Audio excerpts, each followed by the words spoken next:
I could get drunk off the lights of a city. Late night phone calls just to say you miss me, but you don't.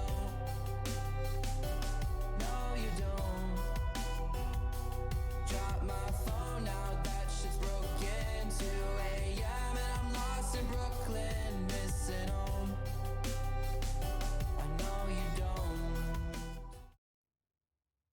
Hello and welcome to the Smite Draft League. We've got Divine Division on tap tonight. We've got Wild Inferno on your left versus Flourish on your right. I'm Anthony Maldum. I'm joined by Fenix tonight, and let's start talking P's and B's.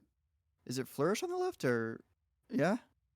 I forget which way it is. I have my list right here that says almond butter is currently on team They actually, Flourish. funny you asked, they actually had a trade. Oh my Flourish sent goodness. almond butter and Frostech over to Wild Inferno. So we've got an interesting Ooh, dichotomy between them. that's a drama right there. All right, I like that. I'm very excited for this set, of course, especially with those trades coming in, because I was sitting here like, oh, this is what my thing says, but it's very different. Yeah, it's going to be a bit of a revenge arc potentially for Frostech and Almond Butter with something to prove for sure. Same thing for Flourish. They want to show, what the differences that were made to the team. A lot of trades don't necessarily happen just because you didn't play well. A lot of them can happen for scheduling reasons or a multitude of other things. So it's interesting to see how this revenge arc will play out. Yeah, I agree. I think that Flippin' Ninja is obviously a very prominent player throughout both of these last couple of weeks. Really strong, has multiple big picks. I believe he is a jungle main as of right now, but we will see how he fits within this new kind of team going on here on the right side of the screen. But Maui, first pick, very logical pick. You still had two of the mage ADCs open, Freya and Oleron, but it's funny enough that we're not, and Kronos, excuse me, that we're not seeing those picked as often now.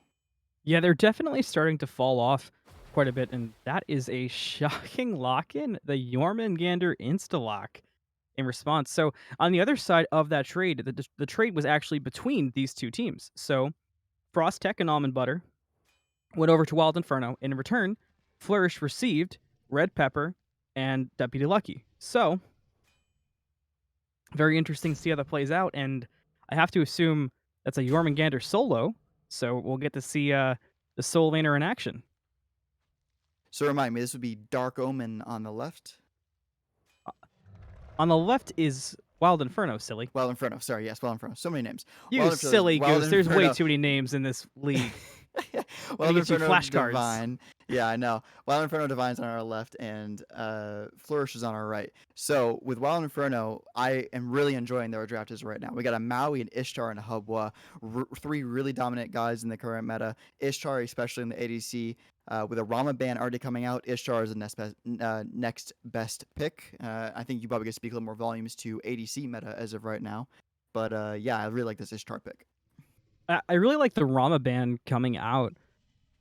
The only problem with the Rama ban coming out is that Ishtar is locked in, and now you kind of shot yourself in the foot for responses. I would have liked to see the Rama in response to the Ishtar. I mean, like you said, their mage ADCs are still on the table, and only Soul's been banned so far. A couple more bans to go, of course, but Rama and Ishtar are definitely a step above the rest. We could maybe look to see a Kernanos here. That may be the only other thing I can think of. Yeah, making Wild Hunt would be a wonderful ability to have right now and stop most of the enemy gods in their track, especially with a teammate such as Jormungandr. If you can get that on your side, it's really nice to have instead of having on the opposing team. Of course, I don't think they're going to pull out a Cernernos mid, but it has happened before. Physical mids are not anything to laugh at nowadays. Yeah, that's true. Assassins and hunters are both just kind of being sent wherever, especially the assassins right now. And this isn't godlike where you see the craziest of things, but this is definitely a spot where you can see some flex picks. We do see the current ban coming out, so looks like Wild Inferno is definitely on the same wavelength as me. But now the ADC pick is even tougher for Flourish, assuming the ADC pick is not Cleo. Yeah, it could obviously be the Cleo, but I would you're lacking range right now. Obviously, Jormungandr pools are really cool. Cleo, Veil is really cool. There's a lot of different long abilities. but you want that constant long abilities. So I still think you can easily go like a Cupid here if you wanted to. I think it would be a good pick. Any natural ADC. Obviously, we just said that the mage ADCs are still open, so we could still pick a Freya, an Ola run, or a Chronos here. Probably more on the Ola run or the Freya side if you're looking for a good pick right now. Yu Huang getting locked in on the side of Wild Inferno. So Hebo jungle definitely confirmed here for those who were still on the fence. And that has been one of the most annoying characters to go into the jungle to deal with, in my opinion, so far this season. It kind of feels like it works in almost any rank, any division, any situation, any whatever. Hebo jungle is just kind of disgusting right now. Yeah, when you have an ability that allows you to, do 800 damage late game and it's up every 4 seconds, bet less than that, every 2 seconds late game. I mean, yeah, there's no challenging it. Some would call him coming out solo lane. Just a safe solo pick for the answer to Jormungandr makes the most sense. So if Jormungandr is going to go underneath, you can just go up and survive the entirety of the time that Jormungandr is splashing around below you. Jeffrey is somebody who was famously getting very bored in the solo lane this season, and I gotta be honest, Sun Wukong versus Jormungandr, I'm not expecting a lot of 1v1 solo kills to come out of the solo lane in this game. High sustain. At least it's not like a Hercules Kakolan matchup because that's a very boring lane. And a Jing Wei ADC will come out. I've seen a lot of tier lists coming out from the pros Yeah. saying that Jing Wei is pretty strong right now. And there's a certain type of build you can do with Hydra's Lament that allows for Jing Wei to be super strong considering how her kit is utilized. And she's shooting to the top quickly. Another reason is, as always with Jingwei, is the passive is just always one of the best in the game. But with that, I suppose it's time to stop waiting and stop talking about it. We'll see you in game number 1 between Wild Inferno and Flourish.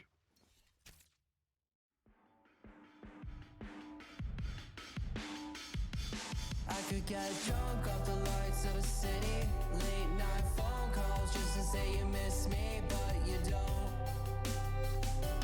No, you don't. Drop my phone now, that shit's broken. 2 a.m. and I'm lost in Brooklyn, missing home. I know you don't. When we were on, I'd always thought we would make it, but now you're gone. Baby, you're a ghost. I'm caught up in a landslide, mental on the low end. When I used to feel alive, now there's a hole in the city, can't feel shit. Where do I go? Cause I know you don't feel this. Can't catch a break for God's sakes. Feel like I'm waking up and I'm caught in the wake. Yeah, I know this is my funeral on parade. I did it to myself cause I always thought you would feel the same, and I know you don't. Drunk off the lights of a city, late night phone calls just to say you miss me, but you don't. No, you don't. Drop my phone now, that shit's broken. 2 a.m. and I'm lost in Brooklyn, missing home. I know you don't. Let's hit the brakes. I'm pulling out the parachute, jumping out the plane. You had it all in front of you, nothing feels the same. It's crazy what love can do, even crazier when it's not coming back to you. You say you need space, so I gave you all the states. Every night a different place. Used to think we're getting closer, now we're drifting away. And all I can say is that I'm feeling wasted. I could get drunk off the lights of a city. Late night phone calls just to say you miss me, but you don't.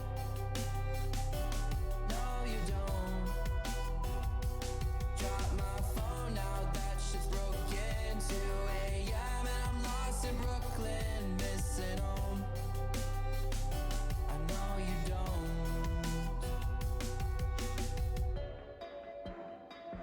When we were on, I always thought we would make it.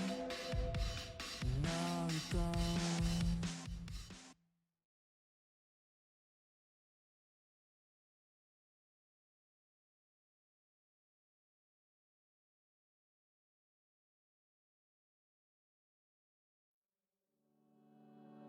Pull another of your cigarettes out.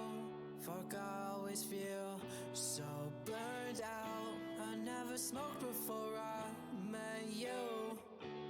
Now I chain smoke the way I like to kiss you. Cause I know you're with them while I'm here, staring at a red light. Stopped windows down, cursing at the street signs. When every road... Welcome back. It's game time between Wild Inferno and Flourish in the Divine Division. The buffs are spawning in. Let's do it! Hubwa, already looking scary. I don't like to see Hubwa on my maps, but I think that, you know, if you're Inferno, you're probably feeling pretty good about having him on your side right now. Let's see how we can do in the early game. I always like to see where Hubwa goes, whether he goes to mid lane or soul lane first, but I think this will be probably a mid lane call, and I think that's right.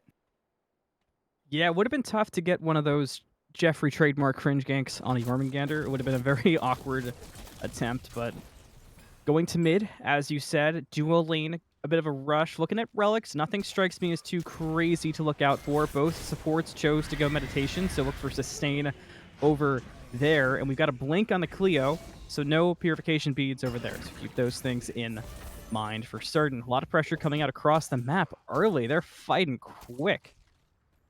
I would not be surprised to see an early kill come out here after these two speed buffs. Cleo is hitting her speed buff first. We'll head over to left lane probably immediately afterwards. And this is a Jormungandr building warrior into probably the new tablet item that was released this not recent patch, but the patch before that. Really good item now. Hopefully it stacks properly, because sometimes it's a little iffy if it stacks or not. Yeah, both the Morrigan and Baba Yaga have issues with that item, so it's going to be a risky call. Zoinked and Flippin run into each other on the way over to the dual lanes. That was an awkward standoff for them. It's going to turn into a shield buff fight. Kibo gets the first and the second mini. Cleo's going to look for the shield. Frostech gets a solo kill on Jormungandr over in the solo lane. Surprising we did not see that one coming. We were talking about the sustain, it being a boring fight, and it turns out neither were true when they're still looking for a fighting duo and the shield buff's still up. It's been a good 20 seconds of dancing for the shield buff.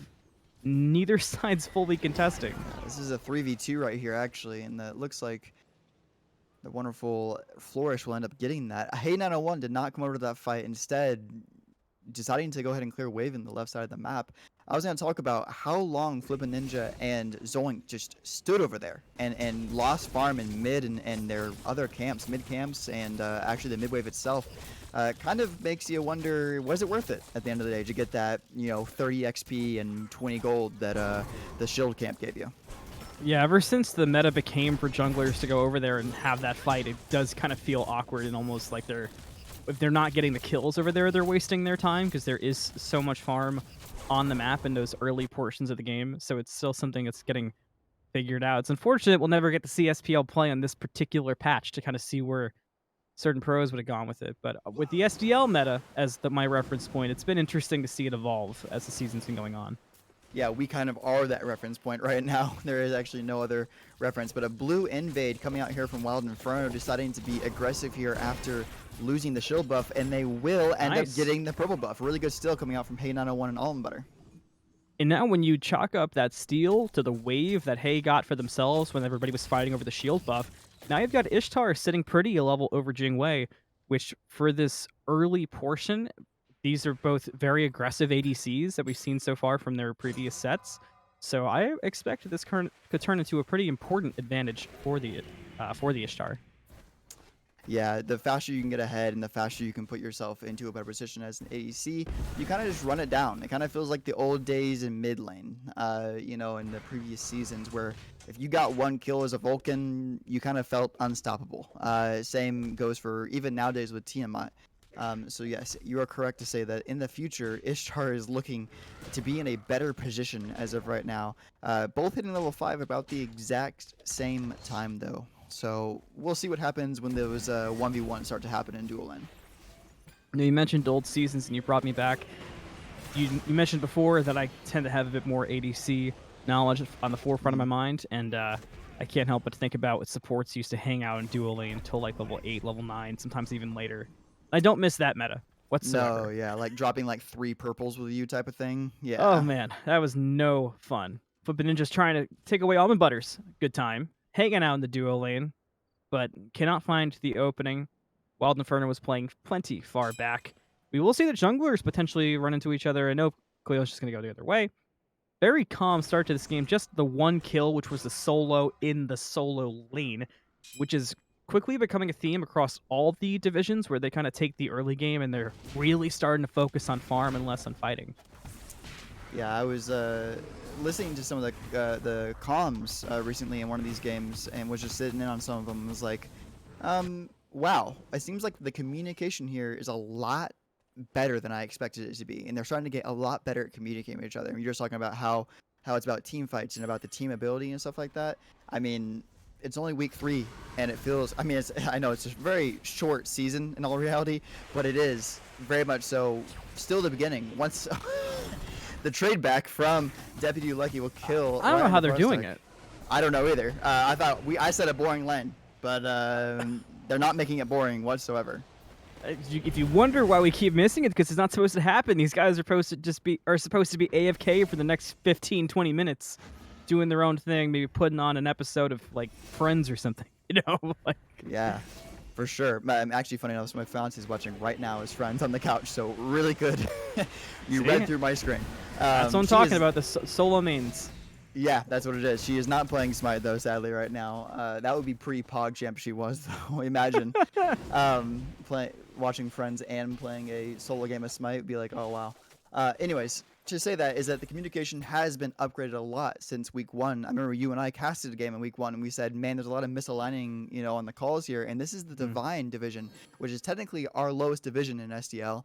But they play at a level sometimes that can be any mortal, and sometimes you'll see a lick of godlike kind of play, even though it's not as funky looking, and sometimes doesn't make us go as much of a wow factor, as godlike does. It still is very impressive sometimes. Some of these abilities that can be landed, some good astral barrages and stuff like that can be landed by these guys. They're really good at some of these gods. Yeah, it's become one of the more chaotic visions for sure, and Flourish is one of the better teams. DeputyLucky getting ganked, gonna go in to that ultimate and try to get away. Should be plenty okay after the gank from Zoinked. Yeah, Team Flourish has been one of the more exciting teams to watch, and they definitely have been, really from week 1 on, they've been one of the more standout teams, and it's been impressive to watch. Flippin' Ninjas does look for a gank, but nothing's quite there. Yeah, Ishtar's back and gonna get out of here. I wanted to talk a little bit about ZTan. We had talked about how ZTan was a humongous surprise to be dropped down into the Divine division, farming very well this game, a level ahead of HackAustin in the mid lane on Yu Huang, and has been able to. He's playing the like. Oh, there's the. Oh no! He spilled something on his keyboard, and DeputyLucky falls underneath his tower. That's why you cannot play SDL games with coffee on your desk. That is a death for the Jormungandr, and now Wild Inferno finds himself up 2-1.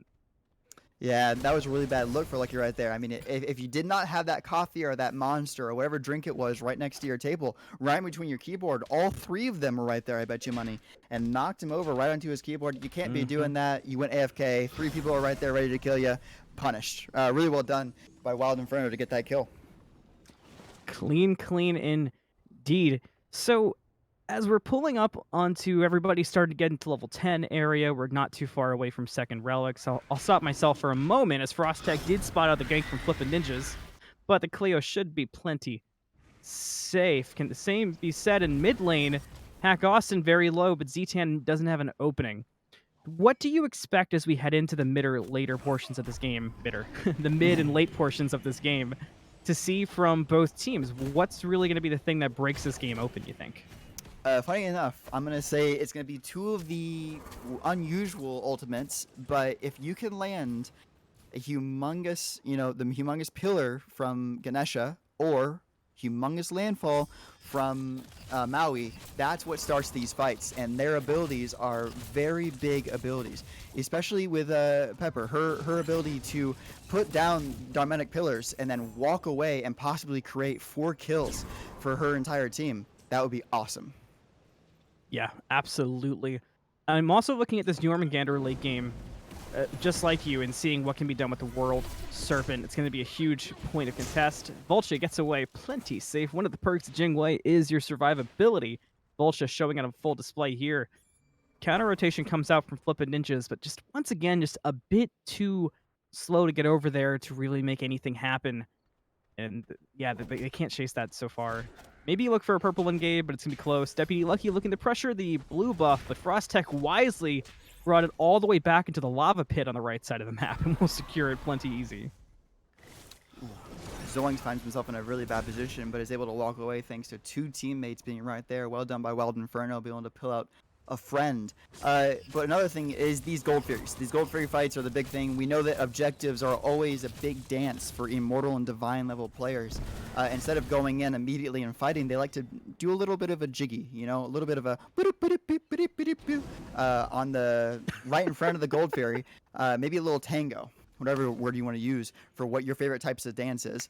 That's what they do. But instead, maybe Dharmatic Pillars will come out in mid, or Flippin' Ninja will get a kill just by diving.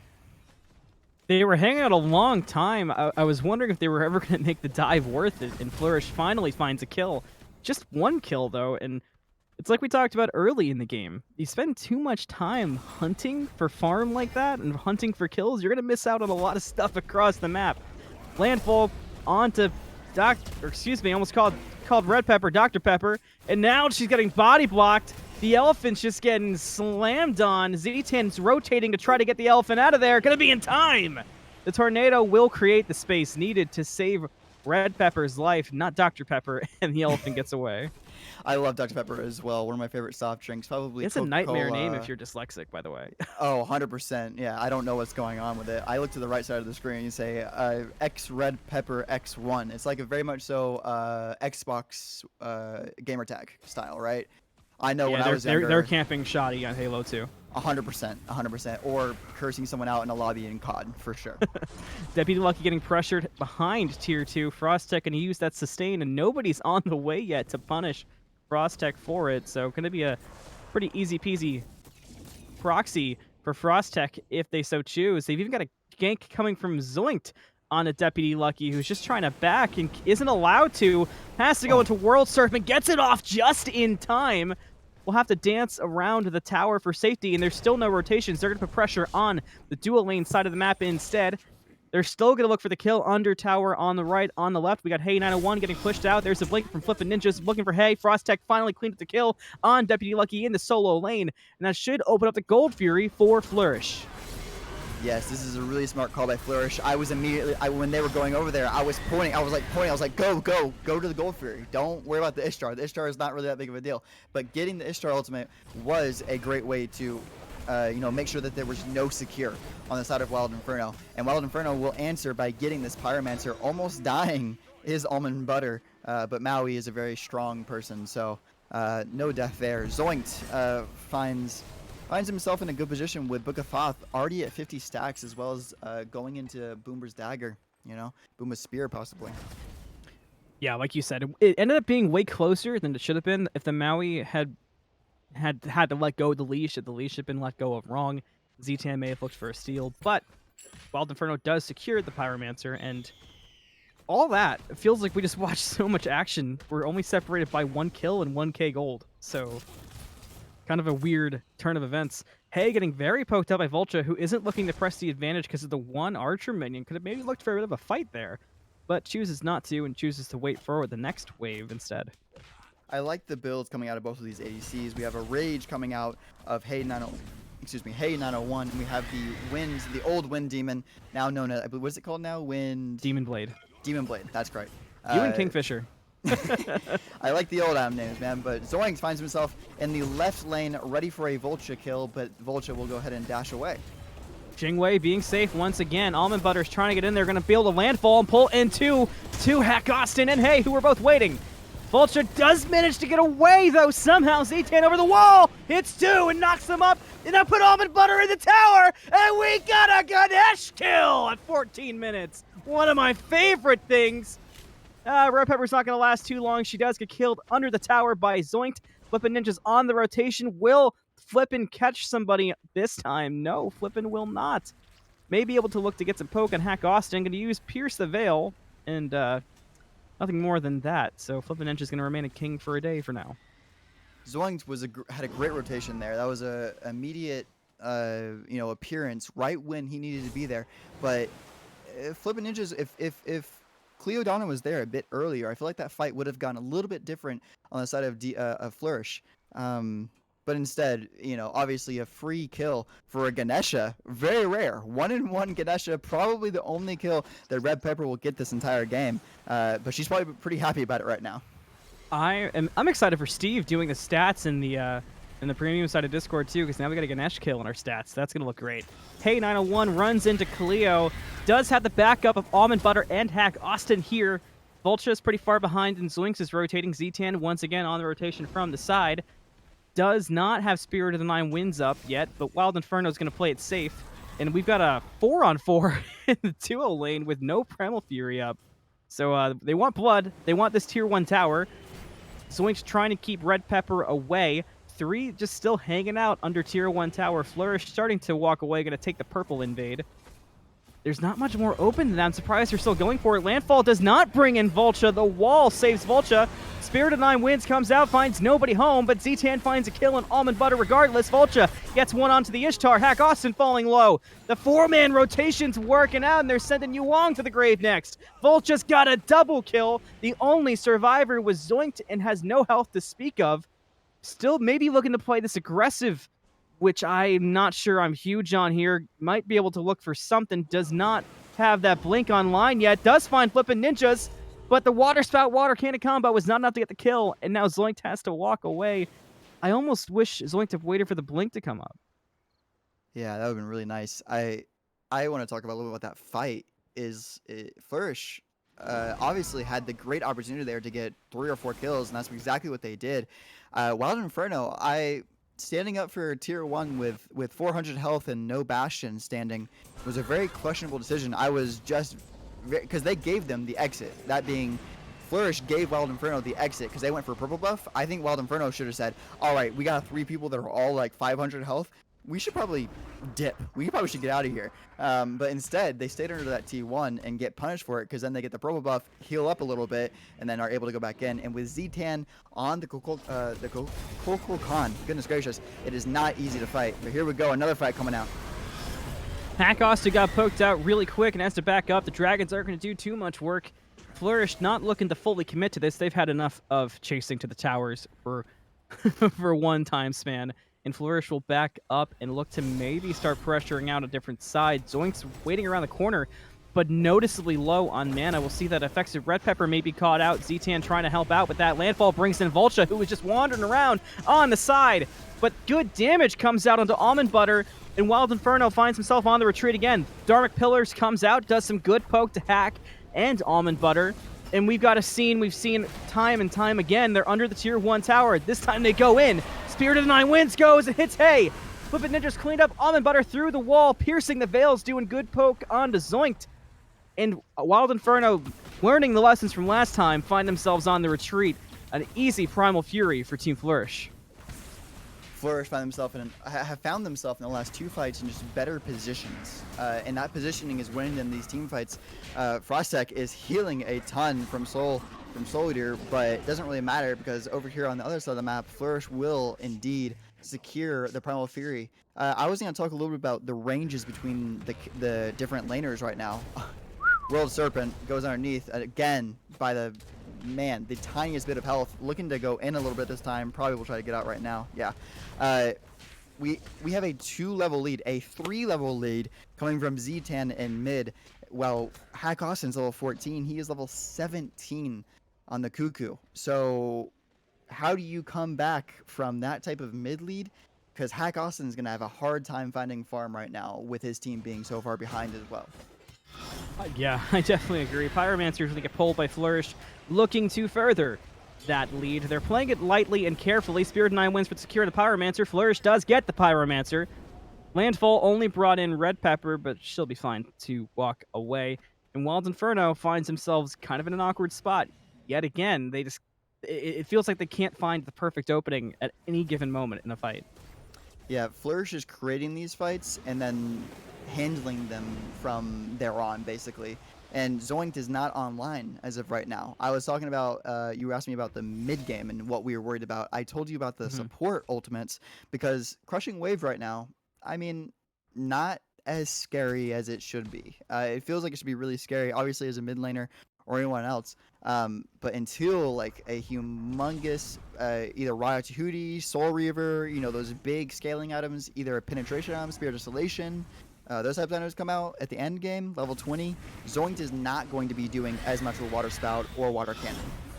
Frostech may have gotten caught out. The dash was off the mark from Red Pepper. And ultimate does come out from Frostech. We'll see if that's survive. Gonna instantly try to bird on out of there. Does run into the silence from Red Pepper, and that's enough for the kill for Flippin' Ninjas, thanks to the help from the Ganesh. And that's a decent kill for Flourish, but they gotta do something with it, I think. Yeah, Pyromancer and Goldfigure are both down. Zoink finds himself into a 1v2 with ZTan and Flippin' Ninjas. They needed. Yeah, that's the kill you needed. I think Fire Giant Pool is what you want right now. 3 versus 5. Every one of your teammates are full health. You have Deputy on Jormungandr standing right in the front, ready to box out anyone who tries to walk in. Yeah, that was very well played and well executed. Gonna look for HackAustin. Almondbutter will be able to walk forward. Does have Landfall available, which we know is a tough ability to try to get stolen. It's down to 10% health. Landfall still up. Gonna go for it. Flourish able to secure it thanks to the silence from Red Pepper. Now Almondbutter and HackAustin are both caught out, and they're very deep in there. Almondbutter and HackAustin split separate ways like a Scooby-Doo chase, but HackAustin does not find out who the monster is today. Voltcha gets the kill onto the Yu Huang. Almondbutter, safe for now, though, was able to get the better of the escape. But they're turning on the Frostech under the Tier 2 tower and deleting the Sun Wukong faster than he can press 4. Gets into the ultimate and gets away by the skin of his teeth. Yeah, really good push right there by Flourish. They are really, I don't know what's going on in the comms or something like that, but it feels like they are very much so on the same page throughout this entire thing. All of them right now here in mid lane, ready to go. And Flippin' Ninjas playing the Cleo has a very hard time. That's a guy that has a very hard time being with the rest of the team and being able to fight with the rest of the team. But I don't see that at all. I mean, this Cleo is right where she needs to be every single time.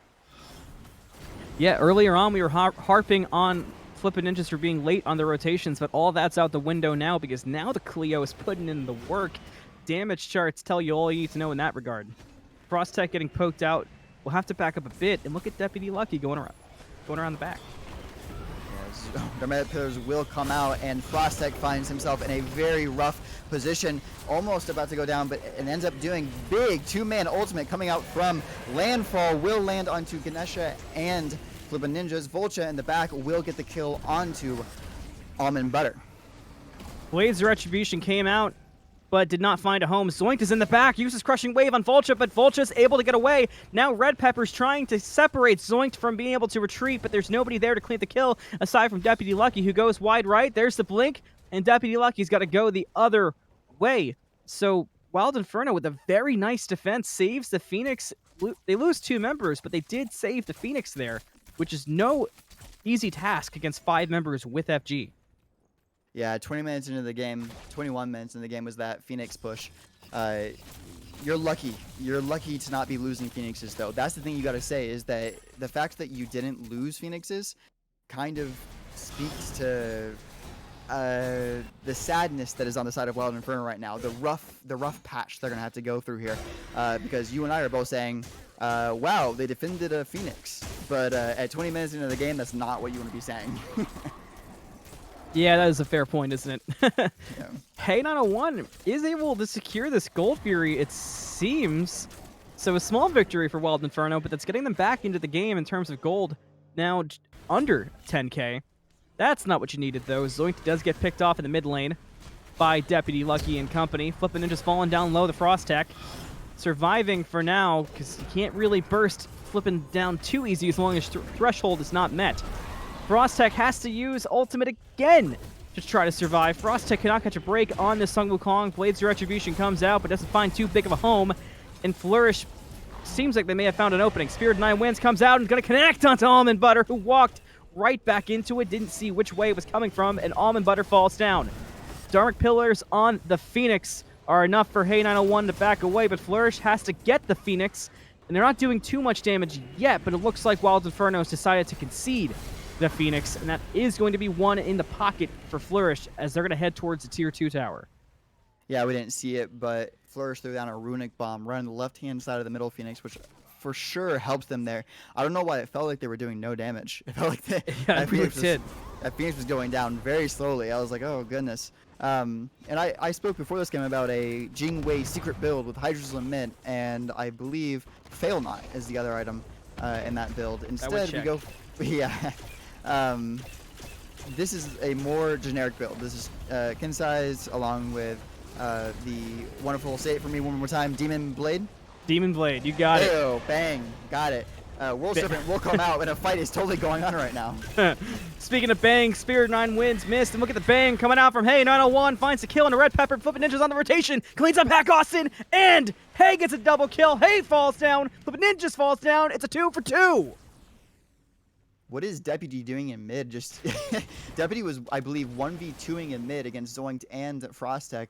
That was a very odd split. I was just talking about how these two teams seem like their communication is going up a little bit, but we had a 2 in left, 3 in left from one team, and then 1 in mid, and then 2 in mid, and that's kind of a little bit of disorganization as far as communication goes. But a little bit more into it now, it seems like Wild Inferno, as Zoinked finds himself in a very rough position against a big Serpent. DeputyLucky trying to make up for the split push in mid lane that Fenix is talking about, and Voltcha's here for help, but they're getting damage quick, and there's the kill on Zoinked from DeputyLucky. Somersault Cloud came out looking for Voltcha, who's dropping low, but going in aggressive. Spirit 9 wins, not find home. That was enough for Frostech to turn to his right, and now Frostech is taking poke, but Voltcha stepped too far, and Voltcha gets found by the landfall, and HackAustin gets a kill onto the ADC. So now Jingwei is down, and Flourish is looking for the first time that they got to take a few minutes to retreat.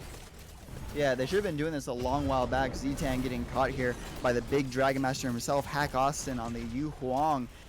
Deputy will be able to peel out, and Hey finds himself in a very rough position at about a quarter of his health left. Fire Giant's up. That was the big thing for me, and it's been up for a little bit. You know, it's been up for a good 30 seconds now.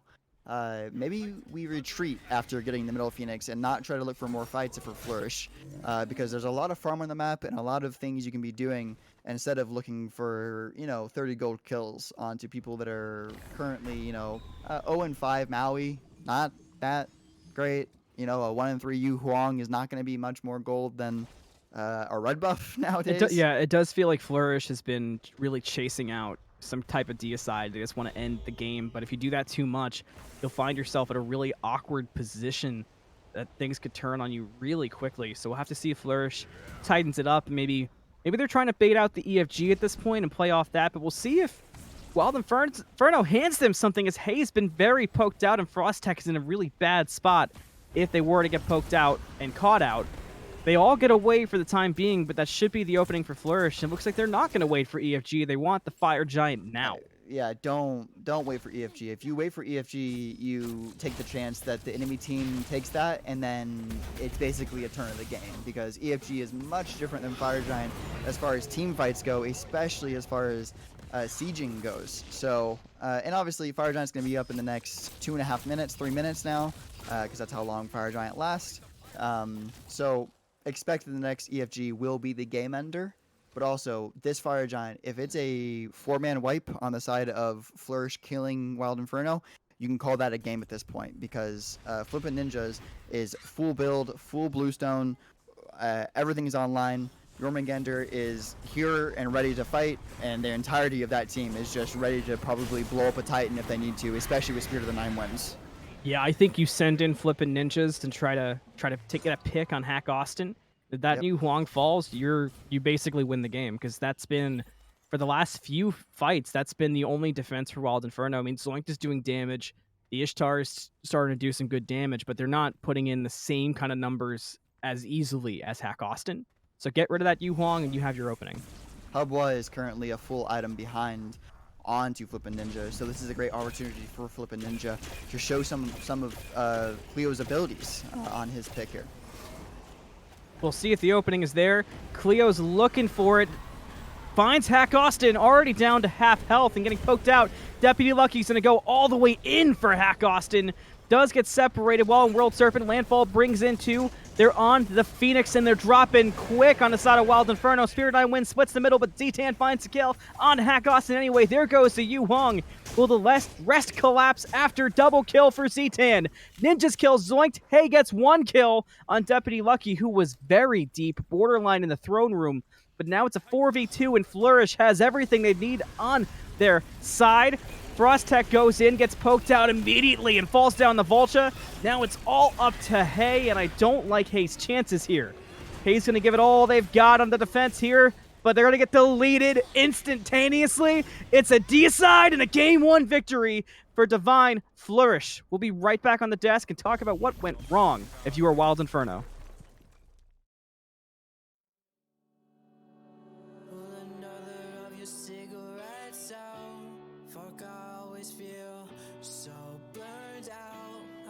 Smoked before I met you. Now I chain smoke the way I like to kiss you. Cause I know you're with them while I'm here, staring at a red light. Stopped, windows down, cursing at the street signs. When every road could lead me back. It felt like Wild Inferno could just, quite frankly, never find comfortable footing in that game, and Flourish, on the other hand, almost felt like they were playing with their food a little bit at the end and could have even ended sooner than we saw. So, Fenix, talk to me. What went wrong if you're Wild Inferno, and what can you change going into game number 2? I always like to look at the junglers, personally. I think that Zoinked did not present as well as Flippin' Ninjas did. Obviously, with the stat line 5-1 versus 2-5, very different. And that damage number can speak even more volumes. 13k more damage coming out from Flippin' Ninjas. You need more from Zoinked. You really do. And I think that if we see Zoinked on a more physical god, I don't know, Thanatos, Thor would have been cool. There's a lot of really good assassins nowadays, especially guys like Susano. I think that those early game fights in the left side of the map and the duo side of the map would have been a lot more prevalent for a Hubwa, for a assassin instead of a Hubwa, because even though Hubwa is a really good god late game, you had to get him there, and that's not what happened. Ending the game at level 18 and without your starting item being finished, as well as not having your last item built, is just not a good look for a jungler. And so I think if you can surround yourself around a physical assassin, it would be a lot better for that team, especially, and a Susano. I think that'd be gross. Yeah, it's tough because it's not like Hebo is a problem character. I mean, 9 times out of 10, that's exactly who you want to insta-lock in your jungle. It just, for whatever reason, just did not feel like there was any type of synergy for Wild Inferno. On the other hand, Flourish played pretty clean. The only issues that you and I were pointing out was it felt like they may have been playing with their food a little bit. They probably had some opportunities where they were looking for picks when they could have gotten fire at the end of the game. And DeputyLucky on this Jormungandr, do you think the Jormungandr gets run back, or would you like to see the Jormungandr dropped for something else? To be honest with you, Deputy at the end of the game right there, we all saw where he was standing. He was at the back of their Fenix, just taking shots from Ishtar to the face. Like, nothing could stop him. And so I don't have a problem with the DeputyLucky on the Jormungandr. I think that was great. I don't think that it'll be banned. I think that it will be an option for them next game. I think if they have that option, they can take it. Obviously, it has to work around with the comp again. And I think it worked with this comp very well, because when Landfall comes out, you can't stop a World Serpent. Especially Voltcha, great pick on the Jingwei. 6-1 was her score. Well, was his score, but also Jingwei, was a great pick against Landfall, because it knocks up. You have those couple frames that you can easily dash away and just get away from the entirety of what Landfall is made for. And same for Zoinked. If you're going to use Water Spout, then Voltcha can just boop and gone. Very easy. So really good pick from, I think, Voltcha, and obviously ZTan being on Cuckoo. Great pick as well. Just very comfortable for him. And with that, I think Fenix has given us all the things we need to look for as we head into game number 2. So we'll be right back on the Smite Draft League with game number 2 between Wild Inferno and Flourish in the Divine Division. New Year's Day, so now it's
Hello and welcome back to the Smite Draft League. We've still got Wild Inferno and Flourish. They just switched sides. So if you're looking for Flourish, look to your left. You're looking for Wild Inferno, look for the red. I'm still Anthony Malum and he's still Fenix. It's picks and bans time. I am still Phoenix. I'm pretty sure, at least. I'm a Get Phoenix you a who name once. tag. Yeah, give me a Phoenix. I think last time we casted, you said I was the best caster ever, so I appreciate that. Um, we probably could call KingFsher and say that he is probably one of the best casters as of the last couple of games. Really well done by him. But what we want to see this game is a really well done game coming from who was it? We wanted to see a better god from Zoinked. So my eyes are on Zoinked right now. I want to see what jungle is picked on the right side of your screen, and that's very important to me. For at least for the entirety of Dark Omen as well, right? Like we want them to win this game. We want a 3-game set here, y'all. You know, I gotta say, it might have escaped my brain during the picks and bans for game number 1, but this Rama ban is a direct ban against Hey 901 after Hey 901's week 2 set. I think they ended up with maybe 22 kills between a 2-game set. So absolutely insane, and it's cool starting to see those target and respect bans come out as we get further in the season. Yeah, let's hope they start doing that to Remarkable Wolf as well. Someone who in the first week was not as respected on the Remarkable Wolf. I literally just called Rama Remarkable Wolf on the Rama. Speaking of respect bans and respect picks, picking the Kukulkan here, that was very smart. You're taking that away from ZTan. That's one of ZTan's favorite gods. And picking it is probably the best option you can do. But Cleo also being banned on the side of Dark Omen. They did not like Flippin' Ninja on the Cleo. I really like that almond butter keeps securing the Maui at like every possible opportunity because almond butter's Maui is just ridiculous. Huh. You know? That might be one of the first raws that we've seen. There may have been one or two in games I didn't cast personally, but that's the first raw I've seen in SDL since Scouting Grounds. Yeah, I have not seen a raw. Yeah, Scouting Grounds was for sure the last time I saw a raw as well. But also to speak on the Jormungandr, it is being picked again. I think that Deputy must have felt pretty good on it and pretty confident on the fact that he was able to create room for his team. And that is true. I think that the Jormungandr was able to create a lot of space, constantly having 2 to 3 characters on him while the rest of his team was able to throw out Spirit of 9 Winds and really big ultimates that created a lot of chaos. So good pickup here, I think. But obviously the Raw, also a very good pickup. You can just back off, heal up. You know, Celestial Beams are disgusting and really high damage. So Z-Tan on a Raw, that's a cool pick. They also banned the Hebo, so that's a little interesting because we were talking about not wanting to see Zoinked run that back, and now they've taken the option away. So an interesting turn there. I mean, it's a great character. It's not intended to harp on Zoinked. Just wasn't the greatest scenario in game 1. What I do find interesting is this Jingwei ban. This being completely taken off the table away from Voltcha. I like that. I think it was an answer. I think both of those. I think the Hebo and the Jingwei are direct answers to each other. Because if you're gonna ban Jingwei or you're gonna ban Habua, we're gonna ban the opposite one.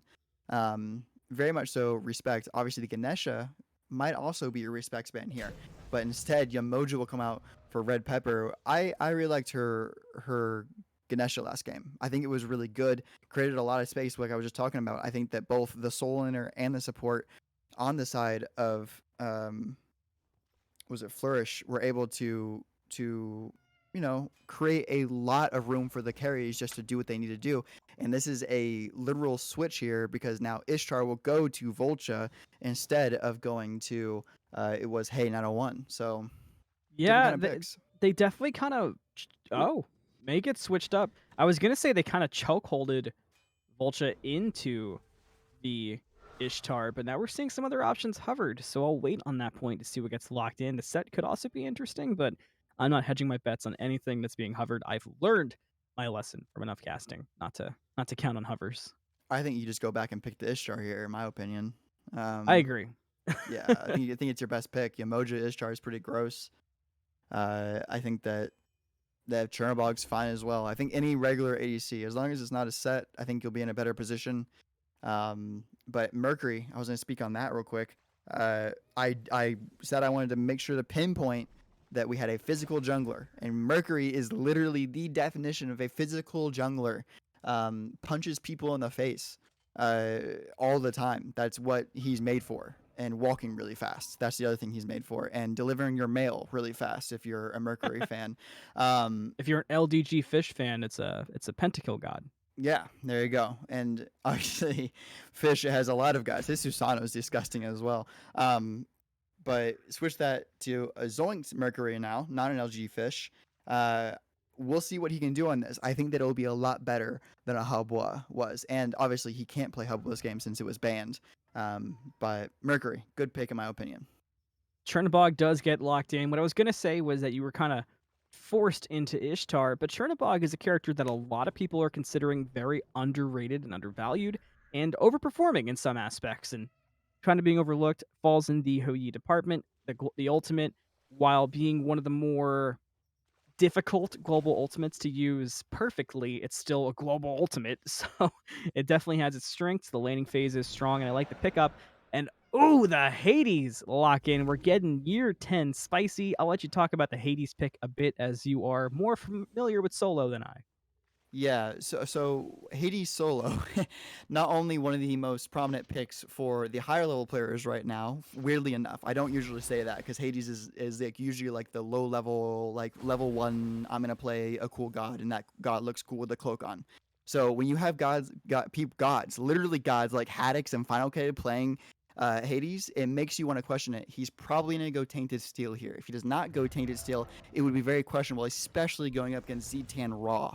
So we're probably going to see a pretty damagey Hades going Tainted Steel into the Tainted Breastplate at the end of the game, and then building the tablet, as well as possibly Book of Thoth, and maybe even one lifesteal or penetration item, whether it's Spear of the Magus or Baroncroft's Talon. So Hades will be a high sustain, high damage soul laner for Dark Omen this game. All right, and with that, Phoenix has set us up for what to look for in the solo lane matchup and more. And I thank you, Phoenix, for joining me. We'll be right back in game number 2, where I will be joined by KingFsher in this Divine Division set. We'll be right back.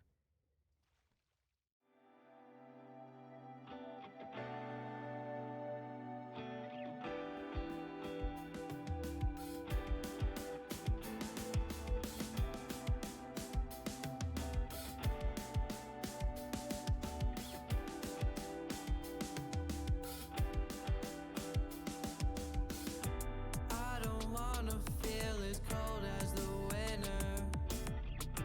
Let me sink into your bedroom floor. Lovely how lonely we are together. Crazy how I hold on for a little more. Drive into the night. I miss you sleeping. Where did you go? As soft as you're breathing. You left me alone, and I miss the late nights. So where did you go? 'Cause you were my safe ride. Now I drive alone. Don't hit like they used to. Never as high as it was when I'm with you. So I drink to cope, it's an issue, okay. New Year's Day, so now it's a new me. Tell me why I'm so fucking lonely. I don't know why you won't love me the same. Drive into the night. I miss you sleeping. Where did you go? As soft as you're breathing. You left me alone, and I miss the late nights. So where did you go? 'Cause you were my safe ride. Now I drive alone. I miss you sleeping. As soft as you're breathing. You left me alone. I miss the late nights.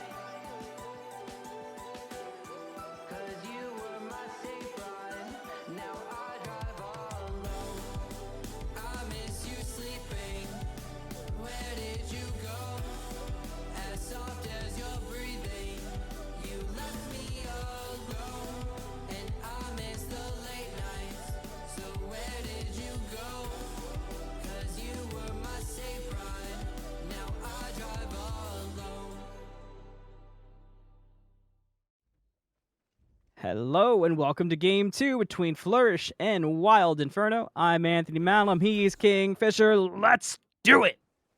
And I gotta say, I'm kind of excited, I think, to see this solo lane matchup. It's not every day you see a Jormungandr taking on a Hades, two really kind of damage-heavy solo laners. Obviously, we've seen Jormungandr kind of start with that Tablet of Destinies, so it's really gonna be interesting to see how the lane turns out and how well these two are able to translate these picks into the late game, where I think historically is where both of these gods kind of struggle. Yeah, and you weren't along for the ride in game number 1, but let me tell you, these two solo laners, they like to throw hands, so we'll look for more of that as we get in early. Looking at relics, we do have a blink on Zoinked on the Mercury. Important to look out for. Duo lane side, Red Pepper falling low. She's got to be careful. Almond Butter and Hay could do some damage, and they could do it quickly. A lot of basic poke coming out, but Almond Butter started walking away to go around the side, which there may have been a kill there. It would have been close. Frostech getting poked out. Now he comes around the back now in duo lane, looking for an opening, but does not quite find it. Was just me time to finish on the relic points. We have a blink on Zoink to look out for that. Shell coming out for Almond Butter as opposed to the two meditations that we saw last game, and otherwise everything's pretty standard, although Hades did go purification beads over teleport, so expect that to come into play later. And to me, that tells me that Frostech wants to kind of rotate early, get involved early. You don't need beads into a Jormungandr for, like, literally any reason. So to me, that says they're either looking to rotate really early or expecting a lot of gank from flippin' ninjas. But instead, Hey 901 feeling it over here in left lane. They're getting close, but the damage is being returned well into Voltcha. The problem for Wild Inferno is Red Pepper. She's plenty healthy, and now we got a rotation coming out from flippin' ninjas. Zoinked is catching it, but once again, it's a theme. We're seeing it. It's for the shield buff. They're not looking for the kills right now, and this shield buff should go handily to Flourish on the blue side without any issue. Indeed it will. I'm a little bit surprised that Thor didn't go into lane there. Cernino certainly very low HP, but maybe just not wanting to take any big risks early. I think you pointed out earlier, the blink on this Mercury, I actually like that a lot. I mean, you don't have to go beads against Raw. Umoja's stun is pretty easily avoidable. There's no avoiding Thor's stun. So, you know, Blink's a good relic, but now even more aggression. Almond Butter stepping up a little bit too close, maybe. But no, just gonna fall back under tower. Yeah, Wild Inferno's really poked out, but they simply do not want to back and give up, I guess, not the Bastion, and they're getting really pressured out. Gotta play careful. Hey, falling so low. Wild Inferno is still staying and going for it. I mean, you've got shifting seasons for the sustain if you're Hay combined with Death's Toll, but still they're playing it very dangerously. Now the Kurtanos will look to back, and that was scary. Definitely smart of that Cerninos to back. I think luckily though, with Thor coming around for that gold buff, they can pretty safely assume won't be back there for another minute or so, so I don't think they were in too much danger. But now this purple buff should definitely get stolen away. The red team does have their health back, but without their jungler coming over, it's going to be hard to step up to the buff to try and contest, but they'll go for it anyway. It's going to be a close call. It does get secured by Wild Inferno, so Flourish was not able to get it. And now we've got Zoinked heading over. Zoinked is kind of low, so may stop at that green buff and look for a sustain in the meantime. And Flourish not going to be punished for going that deep into the jungle, and Wild Inferno able to secure their buff.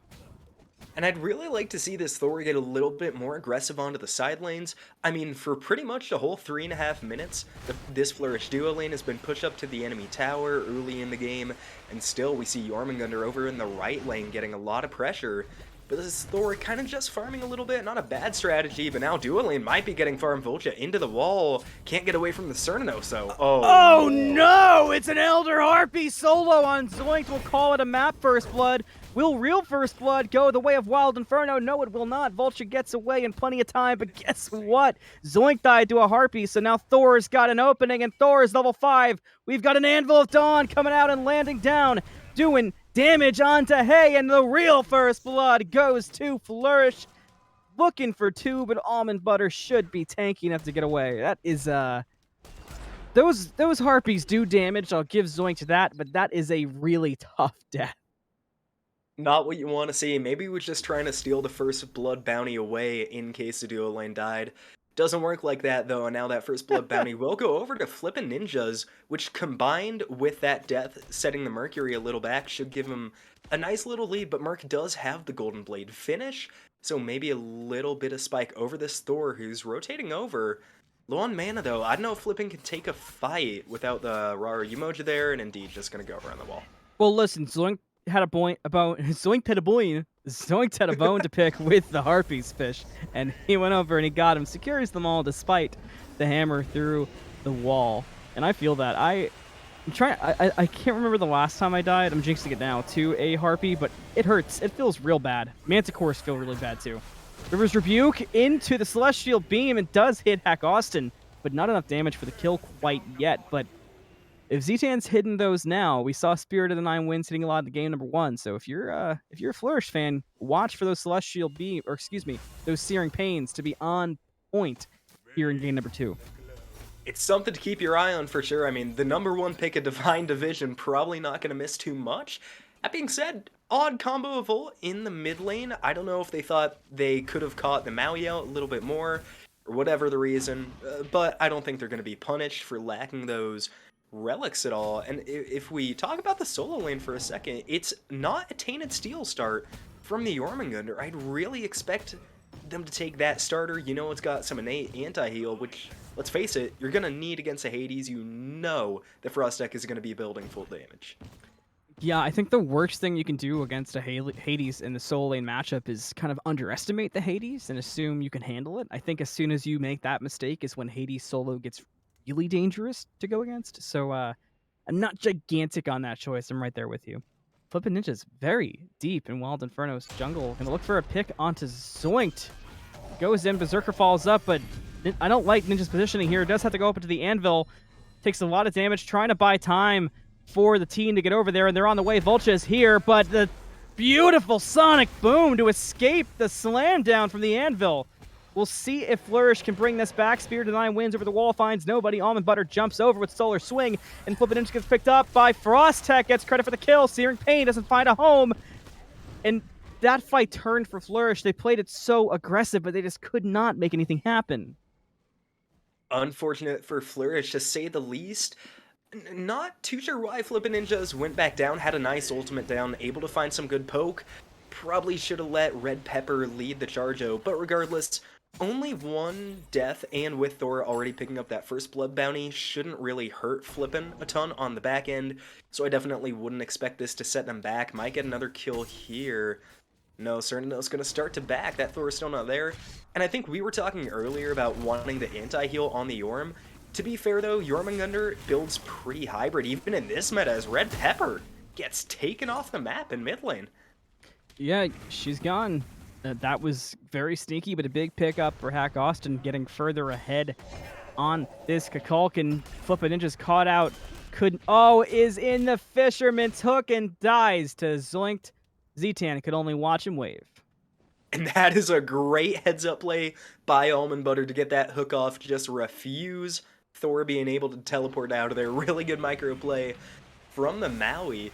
And I think the kill made us miss it, but the earlier point is Jormungandr builds hybrid. He builds a lot of defense. I think Tablet, really the only damage item they end up going. So I would for sure look to have a Contagion or a Pestilence somewhere in this build. Maybe a Pestilence since they're against a mage, but now in the duo lane, Voltcha having to retreat under the tower. Bastions might not be safe for long over in the left lane. Yeah, that's one of the weirdest things when it's physical hunters. I'm so used to watching magical ADCs take those bastions out by 2 minutes in the game. It's weird seeing them this late over there. DeputyLucky falling down low to Frostech, who's going to go in aggressive.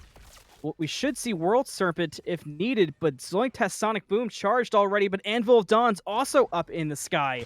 Now DeputyLucky looks to go back in. We'll see if they aggress or if they go away. They do not aggress. Flippin' Ninja just lands down calmly. Red Pepper on the rotation as well. If they pick a fight here, it'll make me wonder why they didn't just go in off the Thor ultimate, and they are going to pick the fight. They're going to go for the gank of the Frostech. Does have that dash up. There's the dash. Evades the submerge of DeputyLucky. And Red Pepper showing signs of Lucent, bringing Frostech back in, and that'll lead to the kill going the way of Red Pepper. And now Flourish looking to get aggressive in the red jungle. DeputyLucky's leading the way, but Sonic Boom is still up. We'll see if Zoink goes in with it. HackAustin on the rotation. We also have a ZTan rotation coming out. At the same time, we got a 1v1 in 2-0 lane. Things are going crazy. Voltcha escapes the 1v1 and lands down on Zoinked and helps get the kill on Zoinked. So Voltcha using Chernobog's Living Nightmares to perfect effect, but the landfall finds Voltcha while Voltcha was backing. Big damage coming out, but HackAustin had walked away to the back Harpies. Spirit of the Nine Winds does not find a home, and Voltcha gets to back in the blue buff. So Voltcha, in and out of harm's way over and over again, finds a kill on the rotation. And I think you highlighted it perfectly. It was a really odd engage for that fight. I don't think they're going to be too mad about it as they pick up Pyro on the back end. I'm assuming that Thor's ultimate was just out of range and elected to wait for the support to get in there before trying, but now DeputyLucky might have stuck around too long. No ultimate, no beads for the worm, but is going to get out of there just fine. And a nice fight by Flourish. I'm not sure why the Maui landfalled the Chernobog back in, but doesn't pay for it, so at the end of the day, not really a big deal. Yeah, maybe it was a miscommunication. Maybe almondbutter thought that HackAustin was still standing behind. But regardless, like you said, in the end it worked out. Pretty even game. We'll see if Zoinked can change that on a gank onto Voltcha. Zoinked heading over. There's the blink. We'll see if Voltcha buys time. Going the other way. Sonic Boom getting charged up. There's the stun. So it's just a matter of time. Voltcha falls down to Zoinked. Flippin' Ninjas will look for the counter gank. Who's going to hit? It's Zoinked. We'll see if the damage is there. Berserker comes out. Ninjas is taking a lot of damage. Too much damage from Hay with the Brumble. Goodbye to the Thor. Even though the Thor died there, that was a really, really good ability combo. Ended up landing a ton of damage, but 2 levels down. Not really gank you're loving. Spirit of the Nine Winds hits ZTantalus. Beadzo, so not knocked up. Knocked back in though. Oh no! Pepper's water portal. Oh, tragic. Is safe. Voltcha runs into Zoink. Voltcha was healthy, but not for much longer. You got 4 members around the corner. Wild Hunt goes wide. Zoink falling low. Can Voltcha find it before Voltcha falls? No, Voltcha cannot. ZTan around the wall, looking to see if there's anything there. Walks into the tornado. No, that was a Harpy. Got hit by it. Not really an opening for Flourish here, so you're going to have to walk away, but it does look like they stopped the Gold Furies, so they'll take the victories where they can find them. Taking the victories indeed. Now Landfall gonna land one onto ZTantalus. Austin was ready this time. Not quite though. The Thor may get out alive. Raw, rather. ZTan's got his juke shoes on. Unable to kill that Raw is anybody from Wild's Inferno. And Raw gets to walk away from that despite getting pulled in and knocked in between both supports. ZTan going to be counting his lucky stars on that one. And across the board, I mean, I really liked that fight we saw from Flourish on the right side of the map. But since then, it's felt a little bit kind of, I think, scrappy is the right word. They're heading into these engagements without a ton of preparation or grouping up. I mean, we've seen Voltcha and Thor die on their own now for 3 times in a row, the last 3 kills. Definitely a trend you want to see change, as now Voltcha down probably 2.5 levels here in the duo lane. Yeah, and you're going to feel those levels against the Kurnos. This is no longer a boxing match for Voltcha. You kind of just have to get farm where you can possibly secure it and hope to play for the long game.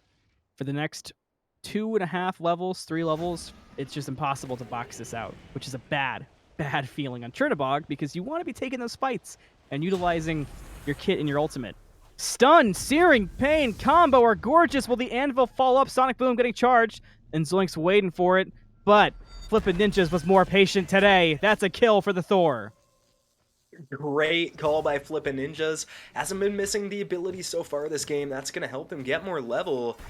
As now Voltcha dashes to Hey 901. I would turn around on the Maui here, and indeed the team is going to try to. Might be a little bit too late. Flippin' finds a big stun. They're going back in. The Wild Hunt gets 3. Look how low the Thor is, but look how low Red Pepper's getting. Hey is just a monster right now, level 14. There's a landfall, and it does bring in 2-2. Hey, and look at the damage coming out. ZTan dies to HackAustin in the mid lane. Our duo lane fight still break it out, but Hey can't find the opening for damage quite yet. Voltcha lands back down. Aegis from Hey 901. There's the root. Voltcha can't get the basics through. Solar Swing looking for a stun. It's pre-beads by Voltcha. Hey, looking for the damage. Needs one more auto. Finds it. Now turns to Red Pepper. And there's nothing she can do. It's a double kill for Hey 901. And if you thought we were lying about not being able to box at Cernanos, we weren't. I mean, wow, Rage and an extra tier 2 crit item, I'd assume going into Deathbringer, but we have seen a lot of Demon Blades. I hope that's the right one. I know I've messed that up in the past. But, oh wow, what a dunk by Thor! Ninjas with the... Wow, what a dunk! But gonna fall down a tornado before he could find any other kills. I was really caught up on the Demon Blade thing. My apologies. I'm still having a tough time. HackAustin's falling very low to DeputyLucky, and DeputyLucky's feeling it. Searing Pain missed, but it may have been because of the knockup. HackAustin very low. Will fall to one more ability, but can DeputyLucky find the ability? Oh, yeah, he can. Now Hayes falling low as well in the heal. Credit for the kill goes to ZTan. And now we can go back to Demon Blade. Yeah. You got it. Okay. Oh, sorry to take away from that. I wasn't sure. But Thor, I mean, just finds a massive dunk onto the Gold Fury, a kill on the back end. I love that play for flippin' ninjas. Doesn't matter that they died there. I mean, just looking at the golden XP swing, that's huge. And the rest of Flourish able to turn it up on the back, but now Frostech takes out ZTantalus, and another scrappy teamfight is starting. DeputyLucky dropping low in the back. I cannot believe we're still fighting. DeputyLucky low goes into submerge in the back, but they know where DeputyLucky is. The wall does separate Frostech, who beads, but then the dash wasn't quite up right away, so Frostech isn't caught up. Sonic Boom does find DeputyLucky. Frostech gets ready for the kill. Flippin' Ninja's back into the air with the Anvil of Dawn. Gonna look for a landing, and he finds all three! And look at the damage coming out! Spirit of the Nine wins in response, does hit Red Pepper. She's down low. Zoinked with the blink away. Landfall brings back Voltcha. Wow! I mean, great landfall by almondbutter, and now they're gonna get the pyro. Could be taken away, but no, Wild Inferno does secure it. I think both teams now, they really need a reset. It's starting to feel like eternal team fighting, kind of where you just respawn, you run right back in, and nothing happens on the back end. One team finally able to wrestle away an objective. But if I'm both of these teams here, I mean, Wild Inferno arguably came out on top of that whole thing. Both teams need a quick reset, need to go back to farming for a few seconds, try to plan out their next move and see where they can push on the map. The map is still pretty healthy. There's one tier 2 tower missing, and the objectives spawning in about 2 minutes. It's a pretty even map state for kind of how aggressive this game's been. It felt like everybody hit an ultimate that fight. That was insane. It really was. I mean, pressing all the keys, moving the mouse, just on point today. But we've still yet to see either of these teams really group up as a strong 5. It's all felt kind of just, hey, we're here, let's go in. They'll join us in a bit. Now we might see them group up as 2 on to Hey901. Oh, dashes, that's a mistake. It started to... Beads comes out, and look at the damage coming out from Hey. Thor has to use Aegis. Wild Hunt did not find a home. The rotations are coming out. Double tap does not find a home thanks to the Aegis. Voltcha does have ultimate does not have ultimate available, so it's an escape for Hey901. Well played from the ADC on the side of Wild Inferno. It really was, and I mean, equally well played by flippin' ninjas. If he teleports to that hammer, he's dead. There's no way around it. I like that Thor being conservative, and same thing on the Cernanos, making sure their life wasn't in danger there. Great play from both players. But now, where does this go on the map? DeputyLucky taking a little bit of damage from Frostech. I think we talked about it early, gotta note it again. There is no anti-heal from the Yorm. There's none online from the Emoja either. It's a Brawlers on Thor. If you're Flourish, you need to pick up some anti-heal before these big team fights start, because Hades is going to be nearly unstoppable. Yeah, that goes with what we were talking about with Hades kind of being undervalued. Speaking of which, Hades is really pressuring out DeputyLucky right now. On our side of the map, though, Flippin' Ninjas is going to fall down to Zoinked. It's a kill for the Mercury. Spirit of the Nine wins, finds a home on the Red Peppers, and Red Peppers alone. Sonic Boom getting charged up. Should have an opening for 2, but does not use it in time. Voltcha goes up into the sky and living nightmares. We'll see if he lands down. Searing Pain finds 2, and Voltcha lands down, but Voltcha took a step back, and that step back may deny the kills. Almondbutter bringing Voltcha in, realizes that was not the play, and lets go of the hook. That was almost a really dangerous maneuver from Almondbutter. Luckily for Almondbutter, did realize it and drop the engagement there. Wild Inferno comes out on the top of that one, and again, Almondbutter with the hook right on time. to really make sure that Thor can't get out of there. Rivers, you put up early. Primal Fury not dropping low, but HackAustin is It's on in the a tornado. Wild Inferno does secure it. Zoinked flies through. Wow, Wild Inferno gets a steal and a kill. Well played by Wild Inferno. Well played indeed. The tick damage, I think, there from HackAustin was what took it. Bye, Finally get a Austin. ball for that.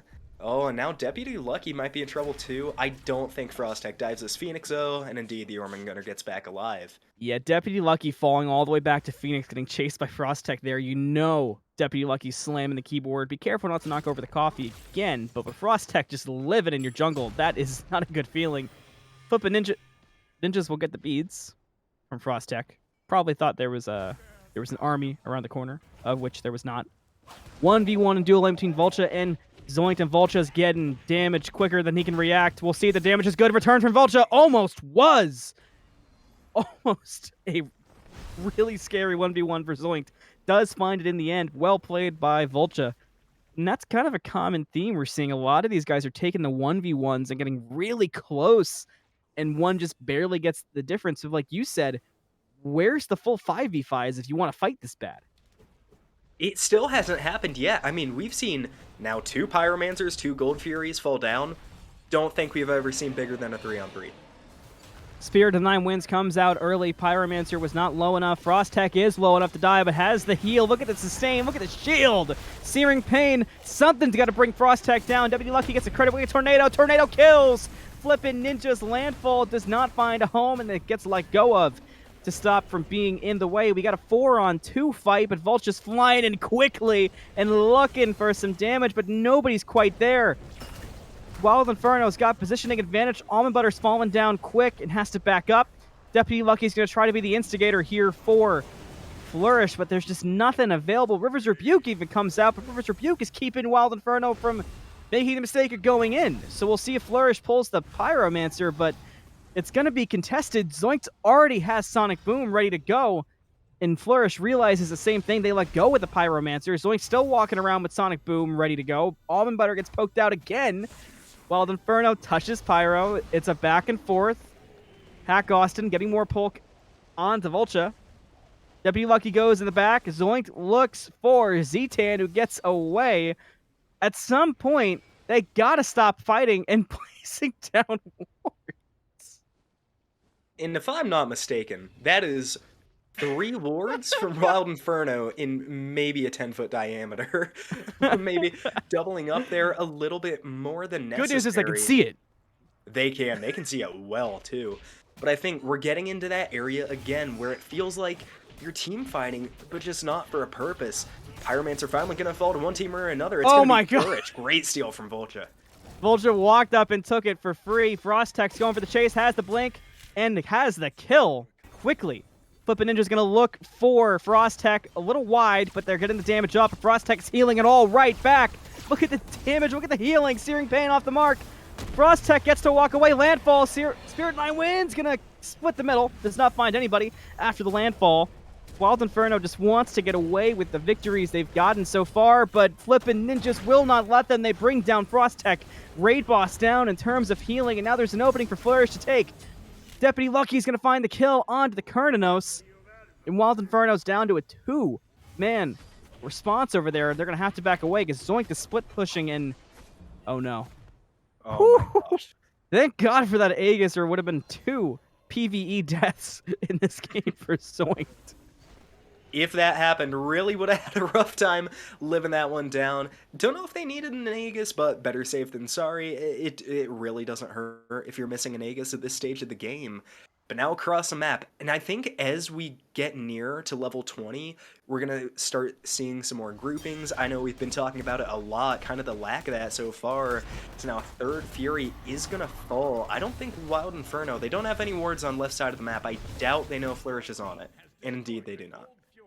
Flourish gets the Gold Fury for free. And we'll see if this starts to lead to any kind of 5v5 that you've been waiting for. I know. It feels like I'm harping on it a lot. And I mean, this isn't a bad way to play the game if it's your playstyle coming in. But the fact is that we're not seeing pressure applied evenly on the map. Like, for the first time last fight, Wild Inferno, they sent less than their whole team to go contest a pyro, but they had somebody split pushing. Those are the kind of calls you need to make if you're going to do this style of fighting where it's not so structured, it's not the whole team. You need to find somewhere else on the map to kind of press your advantage. And so far, neither of these teams are doing a great job at it. That being said, Wild Inferno showing signs that they know what they're doing. And they've been taking some really aggressive positions around these objectives, so I'd expect whenever the Fire Giant fight starts, Wild Inferno is definitely going to be the team that's on top of it. Sorry, I laughed. I was looking at the fact the solo laners are laning at 25 minutes as they're both level 20. I guess it's the state of the game we're at. Flippin' Ninjas does run in the Zoinked and gets a slam down. Gonna delete the Mercury. Wow. That's why you select the Thor for that reason right there. Flourish has a man advantage, and we'll see if they rotate over to take a full advantage of that fact. They do get the tower in solo lane, so the laning phase worked out for DeputyLucky. Wild Inferno is not really stepping up to this fight too much. They're playing it safe, and Flourish may look to even pull fire here. I don't really know if I would. They can certainly bait a fight. They can try to get aggressive. That being said, I don't love your chances of securing against the Spirit of the Nine Winds. Especially, DeputyLucky has not found the Kukulkan in the back of this fight yet. HackAustin's going to have a lot of time to cast his ability, but Flourish are going to drop the Fire Giant. Look for a fight instead, but Frostech getting aggressive onto Flippin'. And again, it steadies out. Mercury going to be coming soon. Flourish definitely need to do something sooner rather than later. Red Pepper dropping really low. Yeah, she barely gets out of there alive, but that poke is enough to delete the Emoja from the fight for the time being. Wild Inferno are going to do their own poking to the Fire Giant, but I doubt it's a full commit. I don't think they would take that risk with Raw standing right there. That would make zero sense. But this Fire Giant dance is really getting aggressive. Wild Inferno lets go, and they're looking for DeputyLucky, and they're all collapsing on Jormungandr, but that could open them up for the Anvil of Dawn. Spirit Nine Winds comes out, but HackAustin gets landed on by Flippin' Ninjas. There's a big opening for kills here, but you got to find it first. Wild Inferno is retreating successfully. Searing paying off the mark. Zoinked finds the kill onto Flippin' Ninjas. Voltcha gets one onto Zoinked, and Flourish has Frostech really caught out. DeputyLucky did fall to HackAustin in the back. Pillar of Agony comes out. Frostech is trying to stay alive. Look at the healing coming out. Is the healing enough? No. Voltcha gets a double kill. Hey gets a response kill. That's response double for Hey. Triple kill for the Turninos. Nobody gets fire. They can only get the pyro, and the chaos continues. We are going to see Fire Giant fall to Wild Inferno as soon as almondbutter gets over here, and they have time. No need to rush this at all. Thor's not getting close enough within 20 seconds.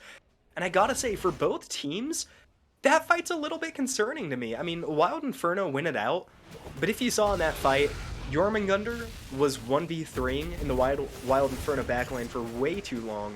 And on the flip side, it was a 2v4 for Wild Inferno versus Flourish, and both teams just kind of scattered to the dive.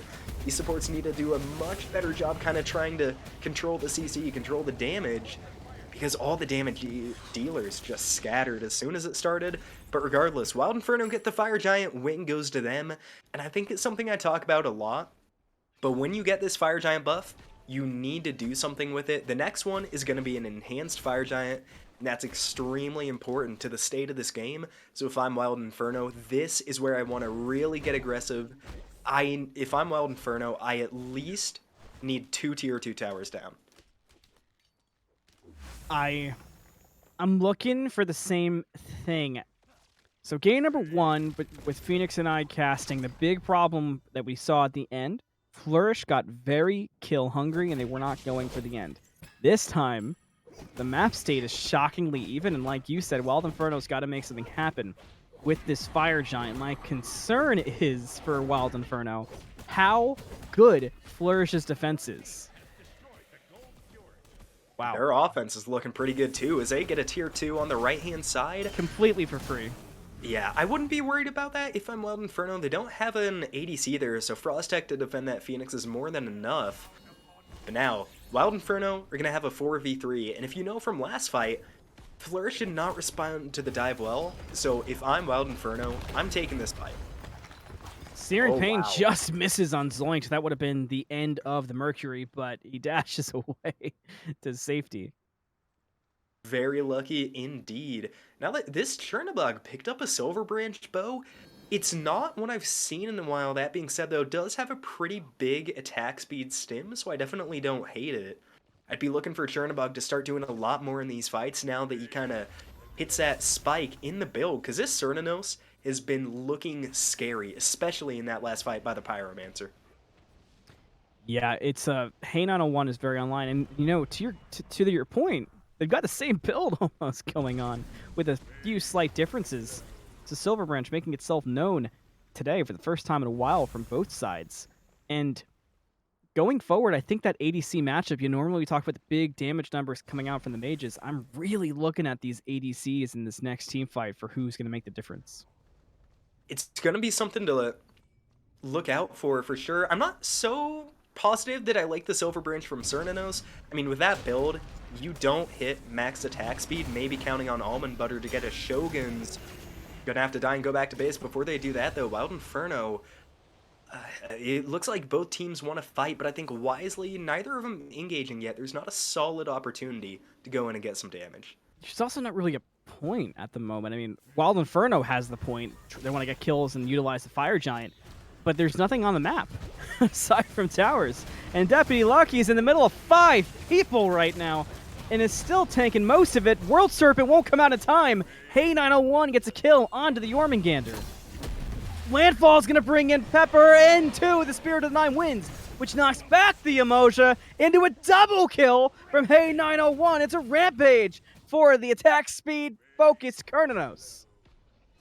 And maybe Silver Branch, I mean, does get Pen, does get a pretty good amount of power, so even if you're not using the passive, it's certainly a power swing, as now these towers should fall. I was about to comment before that fight happened as Hey 901 brought really low, that I was a bit concerned that Flourish were getting more towers than Wild Inferno.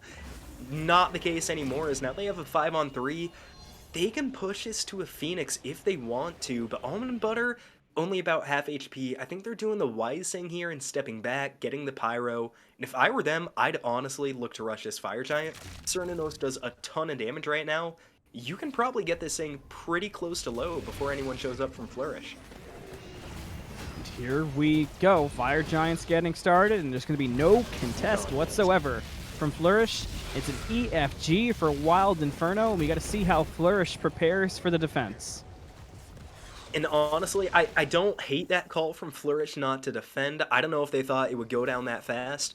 But regardless, if you bring anyone up and you don't steal the Fire Giant, it's going to end really badly. And we saw, I think you commented earlier about Game 1 with Flourish having a good defense, or maybe it was this match. They do. The River's Rebuke is hard to get by. ZTan has been absolutely on point with the Searing Pains. It's not the end of the world that you lost an enhanced Fire Giant, but now Flourish, they gotta be careful, because if they kind of let Wild Inferno keep snowballing this lead, they were down a few thousand, now they're up to nearly 5. It can get really dangerous if it's left unchecked. It can get really dangerous really quickly. It's last game I made a point of saying it was going to be a D-side that could lead to the victory for Flourish, and now it feels that way for Wild Inferno. You got to delete everybody. DeputyLucky first on a chopping block and has to get out of there quick with the World Serpent. And now Voltcha gets caught out in duo by a Hey 901 and couldn't get the ultimate off. Not that it would have mattered anyway.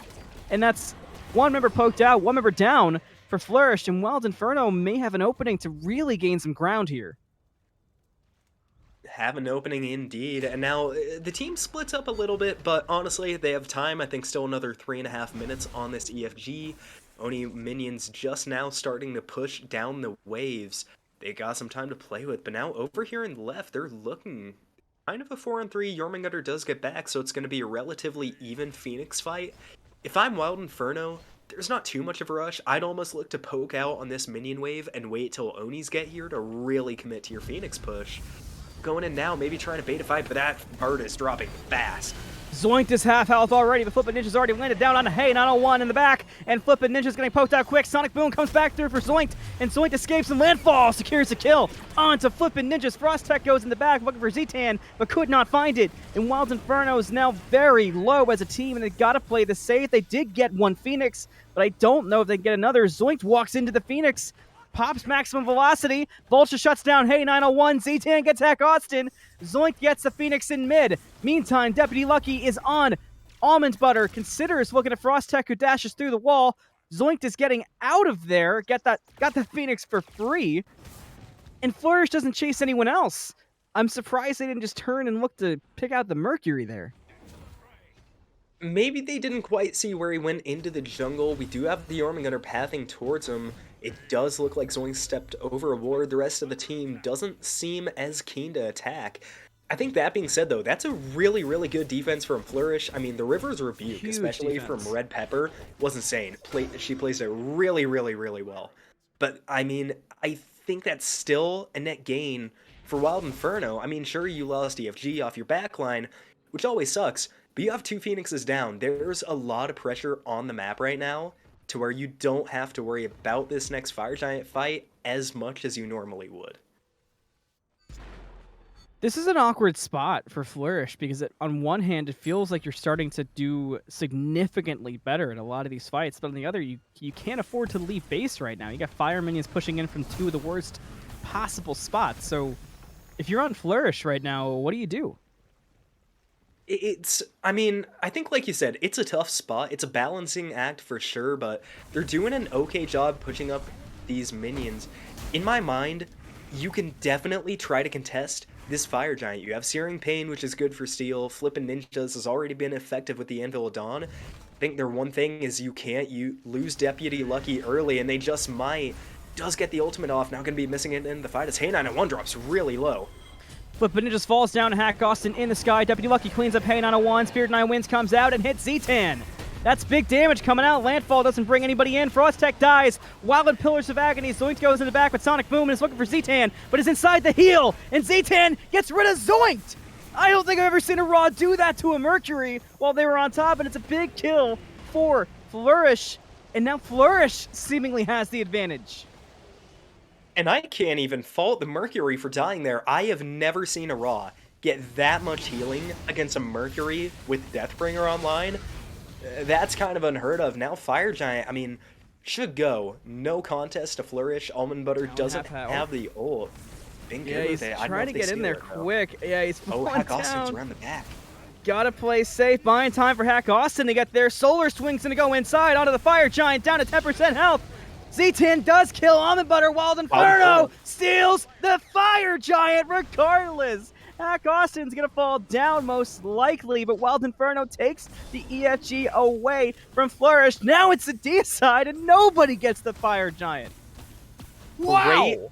Great play from Wild Inferno. HackAustin around the back, able to steal it away. And sure, it's a deicide, but I mean, Flourish, they're going to have a little bit of trouble. They can't really push here. Chernobog got sent back to left lane to deal with minions, and with Phoenixes just on the rise, 3 members alive for Wild Inferno, it's still a tough spot for Flourish. They take a really good fight, but they're not going to be able to do too much off of it. Great job by Wild Inferno to kind of mitigate that play, but at the same time, they've lost a little bit of the lead. I think the map now goes back to a much even state as long as Flourish can keep those Phoenixes up. I'm at a loss for words at this game. It's been so back and forth, but the way that it happened has been so surprising. And I think one of the biggest kills might have been the Raw kill onto the Mercury. I think if Raw dies there and Mercury is able to kind of go crazy with the Bloodforge passive, I think it's a totally different game, potentially. It is for sure, and now Frostech doesn't get the steal onto the Fury. No matter though, don't think you really need it unless it's an Oni, and that's not up for another 5 minutes. But now, we're nearly 40 minutes into this game. I really expected, with how aggressive these teams are playing it, to kind of be over by now, and I don't think it's for a lack of capitalization on either team, just both are fighting really, really well, and so far there hasn't been any kind of clean objective play. It's all looked pretty messy when both teams are alive, so I think you said it earlier that you were looking for a deicide to end the game. It's looking more and more likely that that's going to be the case. And we saw the problem before. Flourish basically got one, but it was so staggered, it allowed for the Fire Giant steal. It did. It was a really, really nice play, and now I think while we do have a moment of quiet, we got to take a look at these builds as Wild Inferno get to the left-hand side. Might not have much time to do so. They're all over the map. Both these support builds are pretty interesting to me. I don't think I've seen a support build Oni's and Emperor's armor in the same build before. Yeah, Whoa, I that hadn't was weird. I hadn't even looked at the builds. I've been so into the fighting of this game. ADCs went interesting paths as well. Some light poke out, but not too much. The anti-heal never really came as online as you wanted it to either, which I find surprising. We have a Divine, got the Deathbringer brawlers, but the fact there isn't more than that is surprising. It is for sure, and I mean, to be fair, both of those, the Thor and the Raw, have been pretty aggressive onto the Hades, who I think is a main member they need it for. So I'm glad they did get some anti-heal. Would still like to see something like a Contagion from Red Pepper instead of whatever this damage item is they're going into last. I'd expect a Chronos Pendant. I think we've talked about that before. Don't love it, especially when you could be getting more anti-heal. Yeah, there's a lot of better options to go for the final roll. It is, in fact, a Chronos Pendant. So, much to our chagrin, I think. Okay. I can see I can see why, but Hold it up. doesn't make it good to me. I'm going to tell you why. I can't see why. It's on Yamoja. I don't know if I'm just not understanding an interaction there.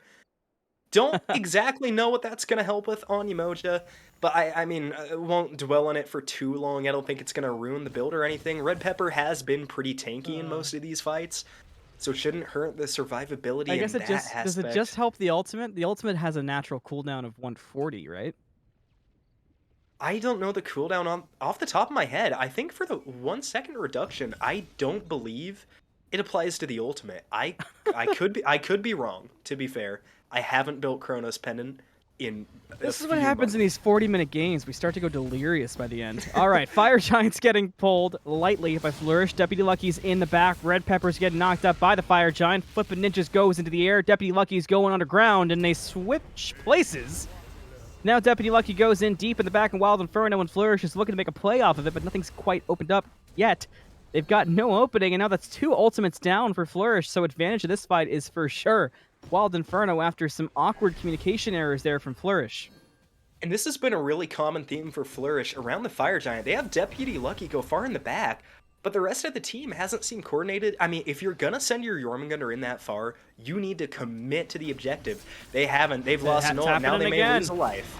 DeputyLucky's falling down. Spirit 9 Winds comes out. It hits Voltcha too. DeputyLucky falls down. Landfall brings in Red Pepper. Voltcha's getting deleted quickly. Searing Pain comes out, finds nobody quite yet. Voltcha lands down on top of HackAustin, and only Hay saw, but the Bramble secures the kill onto Voltcha. 3 members left up for Flourish, about to make it 2. Red Peppers going through and trying to get out of their Chronos Pendant. Help me, please. Flippin' Ninja might have his own Chronos Pendant. Ultimate back online. Anvil Dawn in the speed buff for safety. Stun on the Frostech to get away. Flourish does manage to retreat with all 3 members, but that will for sure give up the EFG to Wild Inferno. It will indeed. I mean, ZTantalus and Thor are both close. You have the Searing Pain online, you're not going to get there in time. Honestly, you just need to get out, and I did just look it up. The Chronos Pendant does tick on ultimate, so if that is the case, not the worst in the world for Red Pepper, but now Flippin' Ninja just gets wiped off the map. But I feel a little better now. Yeah, it makes more sense than it did before. I think, like we said, I still don't totally love it, but I mean, I said that about the Cernanos' build too, and doing more than enough damage with that, so... You know why I'm laughing it so much? I'm imagining all of Yamoja's abilities with cooldown, and how they just be on a 1 second, like, negative cooldown. They're just consistently up. It affects her. Oh, I mean, if that was true, that'd be the most broken interaction in the game. Yeah. Now they're gonna try for another Fenix defense. They've been Wow. good on them. K901 takes a bunch of damage. That was just Celestial Beam from the Raw there. That's a pretty impressive amount. As yeah, Wild Inferno are gonna be forced off. And now, to their credit, I think I said it the first time they got Enhanced Fire Giant. I'll say it again. They have time. It's a 5-minute cooldown.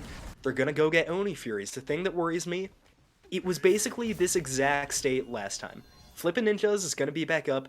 It's going to be a 5-on-5. You have EFG, you have Oni waves, and they weren't able to get it done last time. They really need to choose their engage a little bit more carefully, because last time they got poked out before they even committed onto the Fenix. That can't happen again. When everybody on Flourish is level 20, you're not going to get out of it like you did last time. Yeah, Wild Inferno looks to be kind of running it down. They found DeputyLucky in the duo lane. They got some poke out, but DeputyLucky does get away to the safety of the Fenix. And Wild Inferno looks poised to try to make a play off of this. 45 minutes in the game tick over, and Wild Inferno's looking the best they've looked all game, with potential here against Flourish. I like their chances here. I do too, but we've seen Flourish get on the defense. That being said, there's so much going in Wild Inferno's favor right now, both kind of momentum-wise and game-wise. It's hard to imagine they don't end here. Got the Oni waves coming in, Zoinked around the side. This is going to be the engage for Wild Inferno. If I'm them, I stick this through, but we'll see what happens. No. River's Rebuke out. That was a good use of River's Rebuke, but it only stops what could be the inevitable, and the Searing Pain that misses may have been the most important one yet. Does not find a home on Hey 901. Mid lane, we did hear an Anvil of Dawn go off, and that's 4 ultimates down on the side of Flourish, and Wild Inferno still rocking with 4 of 5. Hey did get poked out, but they got the Fenix over there. Mid lane, Fenix gonna fall. Mercury is gonna delete that Fenix over in solo lane. And Wild Inferno cleans house of Fenix's. Voltcha does land down on Zoinked, but with Sonic Boom and Magi's Blessing should be safe. Mid Fenix still up somehow. They haven't been able to get anybody inside. Hayes taking the deep route. Went back and healed. Should be there any moment. We'll see if they push in for that mid Fenix or if they start to retreat. Flourish and Wild Inferno are definitely at a stalemate. They're very evenly matched in this fight. They've got to find some type of opening. Magi's does not pop on Zoinked because it didn't fully hit, but the wall blocks Zoinked off. Now Zoinked trying to find an opening to use that Sonic... Oh, Sonic Boom is down. It's just a walk to the end for Zoinked. And Flippin' Ninjas gets credit for the kill. That was an opening to get the Fenix in mid lane for Wild Inferno. Now they're going to have to retreat without the Mercury. DeputyLucky really wants his kill on a Hey 901. It's going to find it. Flippin' Ninjas into the air, just off the mark on the 2 members left on the right side. HackAustin making his way over to the right to try to get the 2 remaining members out of there. This is a full chase from Flourish. They may be diving even too deep. They've got fire minions pouring in at the Titan currently, and it looks like they see the same thing, and they're starting to back off. And if I'm them... Wow. Oh, wow. Okay. This could be the end of the game. If I'm Wild Inferno, you are not letting them back. And nobody's backing. ZTan just now backing, and it's already taking a lot of poke fish. Fire Giant's at half health, and Flourish is going to full send it. They're going to take their chances, and 50-50 this Fire Giant. They're not even backing! ZTan gets a kill on the Frostech, flipping it just back into base, is defending the Titan. Fire Giant down low! Flourish gets the Fire Giant out of the hands of Wild Inferno. The Titan's gonna die. That's huge, but look at the Titan! There's no health left. They've got no Phoenixes. Wild Inferno may just look to run it in. They could probably end the game with 1 ability. And, I mean, the Titan stays up. In my mind, Flourish just lost the game. They have the enhanced Fire Giant, sure. Mercury is alive with the ult. There is absolutely nothing stopping Zoinked from ulting down the lane into the Titan room and literally hitting it twice and killing it. I don't see this game going on for longer than a minute. If I'm Wild Inferno, now is the time to pull the trigger. I mean, you have a little bit of time to work with. Flourish can't do anything, but the later this game goes, the closer it's going to get, the more just a tiny event can really change it. If I'm them, I just want to get it done right now, and they are grouping up down mid lane, maybe trying to distract so Zoink can get in there from left. Oh, and Flippin' doesn't see the Merc. Mission Impossible music start playing. Zoinked is on the run, but Zoinked is getting greedy and wants to kill on the Flippin' Ninjas. So now Flourish will know where everybody is. Spirit 9 wins, comes out, Flippin' Ninjas gets away, and HackAustin's getting poked out. Voltcha gets the credit for the kill and a Kukulkan. Zoinked has separated from the fight, looking for the opening. Voltcha's gonna double kill, and hey, 901, but Mercury's going for the great escape. And Sonic Boom is charged up. Eyes on the Titan. Zoinked's in the Titan room. Aegis on the Searing Pain, and he gets it! Wild Inferno steal a game away from Flourish. Oh, I cannot wait for this desk. We'll be right back.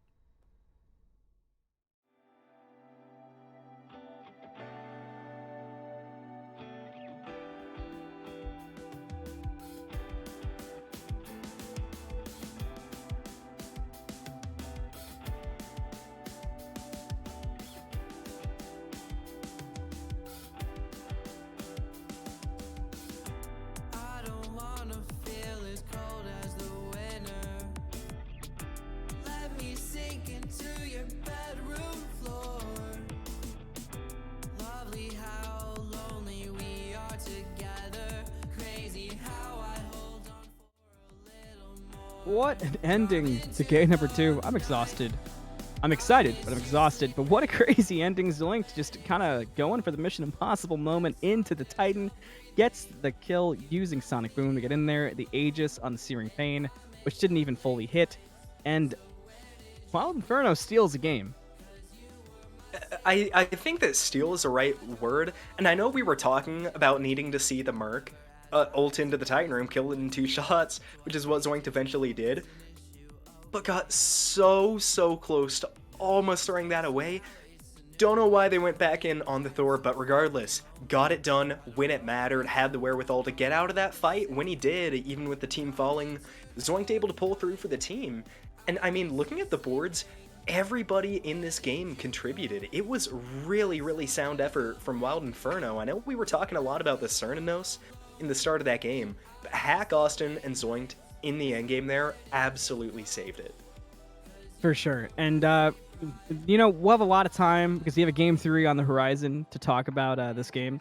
I want to point out one thing before we move on. I love me some ADC mains. Hey 901 has been an exciting player to watch, but 1 ward in a 49-minute competitive game, gotta pump those numbers up a little bit. I mean, Frostech only had 5, so I'll harp on both, but you gotta pump those numbers up. I mean, look at Red Peppers dropping 29 wards. Definitely what you like to see, but that was a long game, and we need a breather. So we'll be right back with game number 3 between Wild Inferno and Flourish in the Divine Division.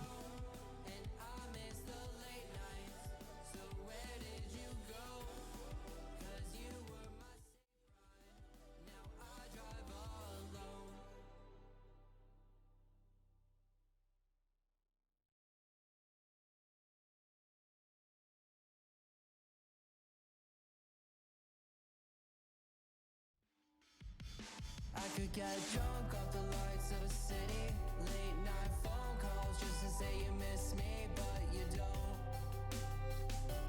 No, you don't.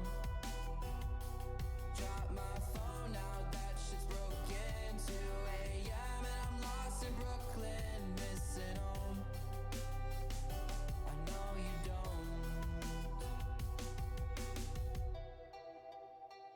When we were on, I'd always thought we would make it, but now you're gone. Baby, you're a ghost. I'm caught up in a landslide, mental on the low end. When I used to feel alive, now there's a hole in the city, can't feel shit. Where do I go? Cause I know you don't feel this. Can't catch a break for God's sakes. Feel like I'm waking up and I'm caught in the wake. Yeah, I know this is my funeral on parade. I did it to myself cause I always thought you would feel the same, and I know you don't. Drunk off the lights of a city, late night phone calls just to say you miss me, but you don't. No, you don't. Drop my phone now, that shit's broken. 2 a.m. and I'm lost in Brooklyn, missing home. I know you don't. Let's hit the brakes. I'm pulling out the parachute, jumping out the plane. You had it all in front of you, nothing feels the same. It's crazy what love can do, even crazier when it's not coming back to you. You say you need space, so I gave you all the states. Every night a different place. Used to think we're getting close, and now we're drifting away. And all I can say is that I'm feeling wasted. I could get drunk off the lights of a city, late night phone calls just to say you miss me, but you don't. No, you don't. Drop my phone now, that shit's broken. 2 a.m. and I'm lost in Brooklyn, missing home. Welcome back, ladies and gentlemen, into match number 3 of Flourish versus Wild Inferno. After a game 2 to remember, 15 minutes, nearly that many kills, we're now sitting in picks and bans, and Anthony is going to be away for this, so I'm joined by iNooblet on the desk. And from last game, are there any gods that went through that whole match that you need to see banned out if you're one of these teams?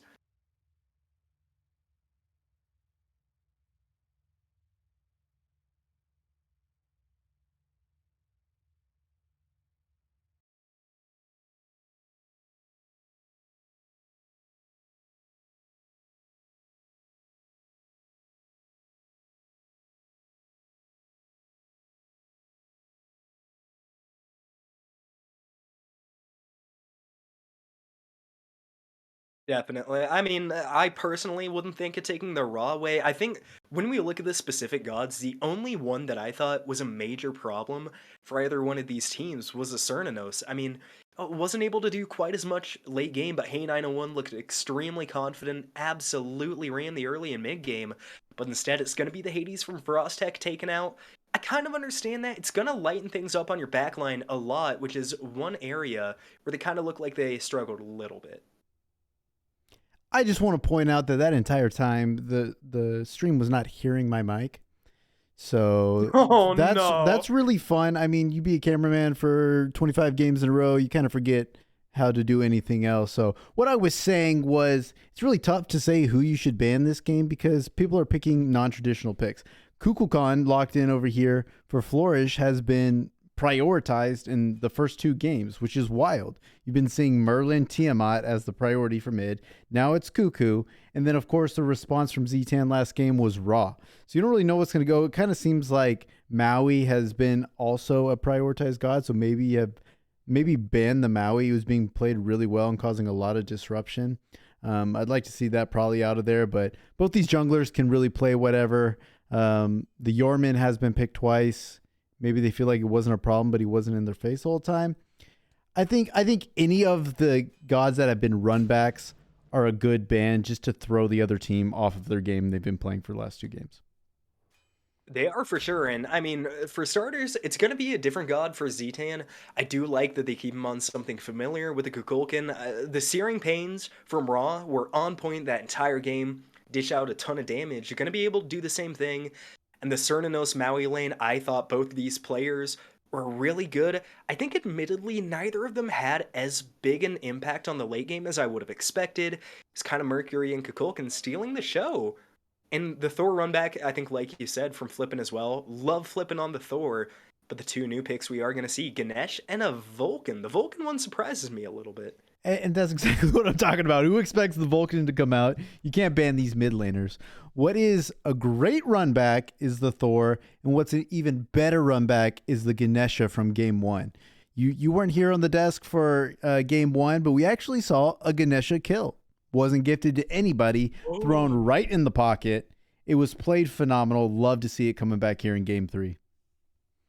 That does mean that whoever piloted the Ganesh is the best Ganesh in history. I don't know if I've seen that happen before. But, I mean, like you said, I'm glad to see them calling back to Game 1. Obviously, they did take Game 1 home, so some familiarity there. Definitely nice. And at least with the Vulcan, it's another hard-hitting ultimate. Kind of hard to justify over a Merlin or a Tiamat. But we'll see what happens. I don't know if I love the Yorm ban. I think DeputyLucky played it in both games. That being said, I don't know how big of a problem it was, but I said that about the Hades and that got taken off too, so maybe these solo laners having a little bit bigger impact than we could see. Yeah, I think it's just kind of like what I said. You've seen them one-tricking it the whole set. Might as well get it out of here and see what else can be brought to the table and hopefully throw your opponent off their game. I would imagine something like a Colin's going to come out here, something very bullish, just because that's what Yorm was doing. Yorm was just fighting 1v5, being a nuisance, and then getting out. It wasn't necessarily a win condition, but it was annoying to deal with as we see a Neja come in. And I actually love this pick a lot. Obviously lines up super well with Vulcan. You can stun Thor out of a lot of abilities. It's super huge. I think it's a better pickup than even if the Mercury. I mean, Mercury got a ban away and actually got them the win. But I think Neja is a huge pick here. Amaterasu being hovered. This set's all about the spice. To be fair, they also hovered a set in a Loki 5 seconds ago, so maybe just trying to mess with the mentals. And I think to your point, I do like the Neja. It's a very different pick from the Merc, but in my mind, especially with that Vulcan there, HackAustin and Zoinked are going to be able to make some absolutely insane plays if they can combo those ults right. And an X-Ball lock-in, I know when Anthony gets back in-game, he'll certainly have something to say about that. Again, I think it's kind of the same story as a Vulcan. It's not a bad pick for any right, but when something like the Ishtar is available, or even, I guess Soul's out of there, but a Kronos or a Freya, there's better picks for sure. But, I mean, the name of this set has been Comfort, so sticking with that theme, I don't think is bad at all. Oh, and if that's a Kukulkan lock-in, you called it. I would love to see it here. I think it fits perfectly into their style. I think it'd be great, and it is locked in. And speaking to the X-Ball, I actually really love the X-Ball pick here. X-Ball, despite people's opinions, is always going to be good in one, auto attack metas. So hard to box just with the stem he gets on his one. And then two, always going to be good in a comp setting. Coordinating that ultimate to blind a team is so huge. People be sleeping on it so much. I know we all hated when the stun went away, but just that blindness for a team fight, for a gank, for escape, it's so big when you actually have 4 members on your team that can work around it. I think X-Ball is a huge pickup here. I think it's a really, really smart play. I don't know what's going to be locked in here. What would you like to see for the solo lane to match the aggression of Kukulkan? Hades not an option. Hades is not an option indeed. And honestly, I don't know if there's any traditional warriors right now that kind of can match a Kukulkan. I would almost look to somebody who's a lot more mobility. And there it is. There's one more lane bully on the table, and that's the Surtur. Haven't seen him a lot, but I've seen him a little, and we know he likes to win lane. Definitely the one thing it does better than most other gods in the solo lane. But we've got some interesting lock-ins for game 3, so we're going to jump right into it. We'll see you back in game for the final match, Flourish versus Wild Inferno.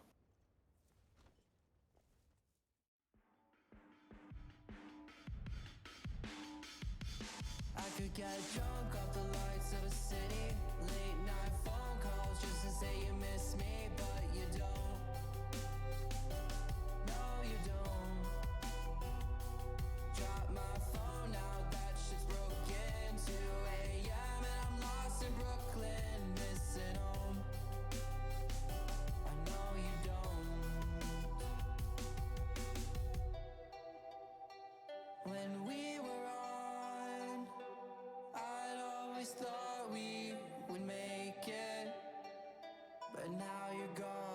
Baby, you're a ghost. I'm caught up in a landslide, mental on the low end. When I used to feel alive, now there's a hole in the city, can't feel shit. Where do I go? 'Cause I know you don't feel this. Can't catch a break, for God's sakes. Feel like I'm waking up and I'm caught in a wake. Yeah, I know this is my funeral on parade. I did it to myself 'cause I always thought you would feel the same, and I know you don't. Drunk off the lights of a city, late night phone calls just to say you miss me, but you don't. No, you don't. Drop my phone out, that shit's broken. 2 a.m. and I'm lost in Brooklyn, missing home. I know you don't.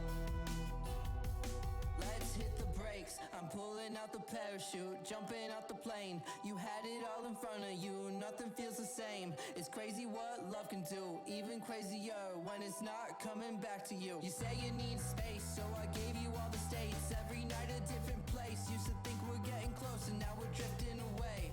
And all I can say is that I'm feeling wasted. I could get drunk off the lights of a city, late night phone calls just to say you miss me, but you don't. No, you don't. Drop my phone out, that shit's broken. 2 a.m. and I'm lost in Brooklyn, missing home. I know you don't.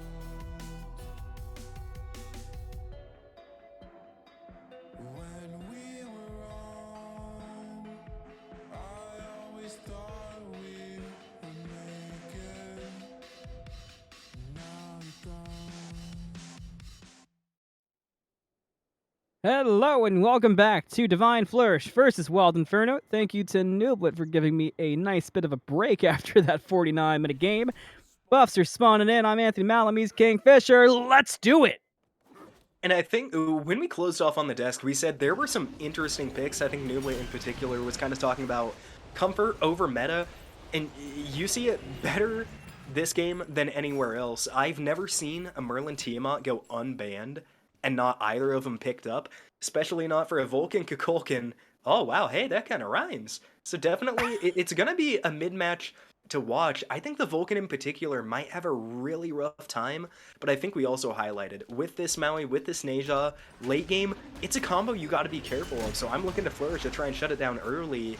And already HackAustin getting some poke courtesy of Flippin' Ninjas, who was allowed to go back to the Thor. And I see it, the damn Xbalanque. What, not very common pick this season so far, but still a good character. Just bores me to play and talk about.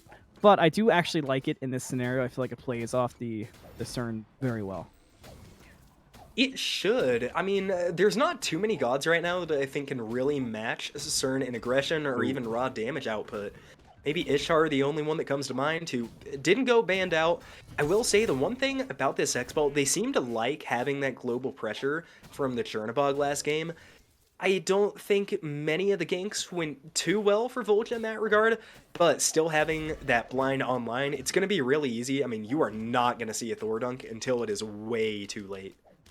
Blind online, Vulcan, Kakulkin, you're turning into a rap god, Fish. Hey, what do you mean turning into? I already am. Oh, wow, the confidence, too? I like it. DeputyLucky pressured out in solo lane. Duo lane, Thor has helped them secure shield buff, so very similar sights and sounds so far here in game number 3. It really is, and I gotta say, I'm really excited to see what Frostech does this game. I don't think I've casted a Surtur yet. Such a different playstyle, but now ZTan might be sent to the grave. Meatball hit, beads do no good, but will survive anyway. Back to my last point before the jungler has interrupted me. Surtur just kind of plays so differently from so many other solo lanes. It's an aggression that nobody, not even Kukulkan, I think, can really rival. And I think that'll fit Frostech great. Was pressing W key a lot as Hades is now more in the mid lane. This is already a much more active lane than we saw first time around. Or I guess second time around. Yeah, duo lane much calmer than it has been as well. As I say that, there's some pressure put out, but it seems all fine for now. I'm looking for Flippin' Ninjas, and you guys may have talked about it on the desk. I'm looking for Flippin' Ninjas to really make a big difference on the Thor this game. I feel like in game number 2, we didn't see the best out of Flippin' Ninjas, and I feel like there's a lot in there where we've seen Flippin' go crazy on the Thor. So I'm looking for more of that this game. I think if it comes out, I think Flourish can really play around it and really look for a lot of success. They definitely can, and I think even in game 2, when we saw Flippin' dive, he looked really good. I mean, was hitting all the combos nearly flawlessly that one time on the mark, didn't even get off stun before he was dead. That being said, the actual engages, I think they've kind of felt a little bit forced at times, and I think Flippin' could really benefit by taking a little bit more time, getting more communication with the team, and try to dive either when he knows he has backup, because we have seen him in extended fights, definitely likes to stay aggressive. Now aggression over the shield buff, Red Pepper dropping low, gonna be the first kill of the match. Yes, He wants it. Body blocks out from Voltcha on the Rising Jaguar. Good for now, but the Fisherman brings Red Pepper back in, but Red Pepper's still alive. She's crazy on the Ganesh, and she's surviving. Wild Inferno could not secure the first blood. Great body blocking from Voltcha. Something that I think is becoming more common with ADCs. It's something I love to see, but you keep your support alive, support keeps you alive. It's a great relationship. But now the X-Ball might not be alive. There it is. That's a first blood for Hey 901. We knew it was coming. Lands down from Flippin' Ninja, surprised even me. Beats instantly from Hey 901. Bramble, landfall, basic, goodbye, double kill for Hey 901. What a response to the landfall. Hey, very clean with it on the Kernanos. Clean indeed. And I think that's like we were saying with Flippin' Ninjas, got the combo off perfectly, but Cernanos had beads, avoided a lot of the damage. Ooh, good old by Surtur. Don't know, yeah, okay, now I'm gonna back off. I was about to say, don't know if you want to dive that Kukulkan. But, I mean, since he doesn't have Blink, you had to use beads early on. Tossing that hammer to get more damage, really costly. You can't be doing that into a Maui. We saw last game, almondbutter, I think, missed one ultimate that game that I counted. Could be wrong, could have missed 2, but even so, I mean, was just way too on point to be that aggressive without that utility up. But now Thor is back on the left-hand side, maybe looking for a gank, but probably gold buff. Is DeputyLucky going to be the victim of aggression? Ganks on both sides. DeputyLucky lands down in rage form. Frostech is ready, but they don't have a lot of damage onto DeputyLucky. Let's go back left side, see how that's going. And we got almondbutter getting poked out and taking a lot of damage. And he's on the wrong side of the map currently against 3 members of Flourish. No rotation quite yet, but they're going to let almondbutter go. Maybe didn't have quite enough to take it out, but Almondbutter does have the Gauntlet of Thebes online. I mean, it's a stacking item, so not that tanky. Being said, though, DeputyLucky steps up, is stunned out. This should be a dead Kukulin. Oh, wow. Luckily, he gets a leap away. Good job by the Kukulin staying alive there. Definitely the right play call to back. Has tower teleport up, so not going to be missing any farm. I bet Zoinked. I was noticing that there was no crazy relic selection. Zoinked did not go blink this time.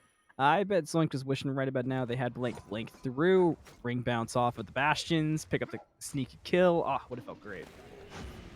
It would have for sure, but at the same time, if you're not going to go beads into a Thor Ganesh, you're kind of just asking to get killed on cooldown. So probably the smart move. I would imagine picking up Blink second. I know they went Aegis last game. In my mind, junglers, Aegis not really the most useful relic in the world, but could certainly have its moments against something like the Spirit of the Nine Winds and staying alive. Now Frostech trying to do just that, has the ult, so shouldn't be under too much kill pressure. DeputyLucky probably just trying to force it out, but not able to do so. I'm surprised at how much damage Surtur's taking. It feels constantly like DeputyLucky is getting that Surtur poked out, and I mean, I caught the tail end when Surtur was locked in, and you guys were both very excited for the lane pressure that would come from the Surtur. We were for sure, and I think the one reason is Surtur started Soul Eater, which I think is smart on Surtur. It just does more damage, and the sustain too is really nice. On the flip side, gotta know you're going to be taking a lot more damage early game, especially against a Glad Shield. Now HackAustin loses about 50 damage from a Ganesh combo, but with jungler and support in tow rather, could be a mid lane engage. Thor not into the skies yet. Finally gets up there. Wow. ZTan sidesteps Zoinked, and Zoinked sidesteps flipping ninjas. Not sure if either were fully intentional. Landfall gets the... Nope. I thought maybe he would give the kill to the Ganesh and make it shared with Thor, but it looks like Thor picked it up. Regardless, it's a kill for flipping ninjas onto Zoinked. And the almondbutter gave it a best shot, but I bet they wish they had Landfall right about now. Luckily not gonna lose HackAustin or be able to pull anyone into tower. Spirit of the Nine Winds! Oh my gosh, he almost that backed was into a it. millimeter away. I don't know if HackAustin ever saw that. Hack almost backfired into the Spirit of the Nine Winds. That was almost really bad. That would have been the coolest clip we could ever get if that happened. Maybe ZTan anticipating it, but not the case. Frostech does have some stacks on the Soul Eater, so at least, I mean, he's got extra power, can probably clear the wave okay as one of the Bastions falls. Absolutely hate to see it, and I think this is a good time to talk about. We saw the same thing from the Ganesh game 1, and I know it's a topic I've been pretty vocal about with solo laners, but Sundering Axe in its current state doesn't feel great after the nerf, but solo laners are still picking it up. It's not a starter item that I love right now, not gonna lie. It's Voltcha playing way too aggressively here. Zoinked coming in, does have the good sense to get out when he does. Could still be a target, but no, Zoinked walks back into the jungle. That tier 1 tower being down already may be a bigger thing to look at than it may seem, as Voltcha has not played with that lack of pressure so far in any of the sets. ZTan does not have Spirit of the Nine Winds for the contest. Does have... No, not close enough. Tornado almost got it, but Wild Inferno gets the Gold Fury. Will almondbutter survive it? Yes, but barely. Unfortunate. I think a little bit late placing down the Tornado there. Now, oh, okay, that's flipping ninja. I was like, when did the Surtur get 2 levels? Thor cannot find the kill. Really, really close. But no, the Surtur and the Kukulin are still the same level. If I'm Frostech, you got tower teleport up. Yeah, just gonna back and teleport back in lane. Probably smart. I'm very confused as to why DeputyLucky was completely zeroed in on the totem at full health with ultimate and did not head over and try to get the kill on Frostech when Flippin came over. That was a weird interaction there.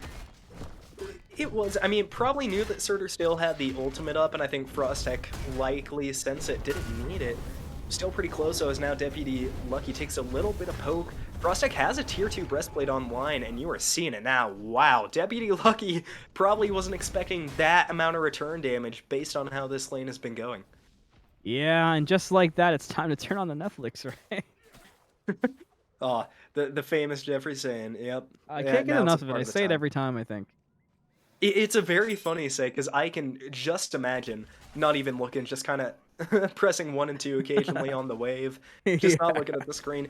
It feels like that sometimes, but admittedly, the solos from last game, I thought they did a really good job rotating out around the mid game. And I know we talked a lot about not seeing complete team fights, but the solo laners were there for a good 95% of those fights. It's amazing what you can do when you aren't spilling coffee on your keyboard. That is very true. Luckily, I didn't make coffee today. No keyboard of mine in danger, but unfortunately for DeputyLucky, might not be the case. And against a Surtur too, any small slip up in lane can certainly be the end of your life. I mean, just unrivaled damage. Trying to step up to Neja. Oh, and Thor's coming in too. Zoinked should get the dash away, and indeed he does. Frostech falling low, and DeputyLucky wants to kill, but gets stunned out by the Giant's grasp. Here comes almondbutter with the solar swing out of nowhere, and the fisherman into the tower. ZTan's rotated, so is HackAustin, and that's enough for everybody to say, let's maybe calm down, but they do want the blue invade. They're going to dive in deep for it. It gets secure by Wild Inferno. Landfall brings back DeputyLucky, and Earthshaker finds nobody home. So Flourish will be able to walk away, and really without having given up much, despite not securing Uba.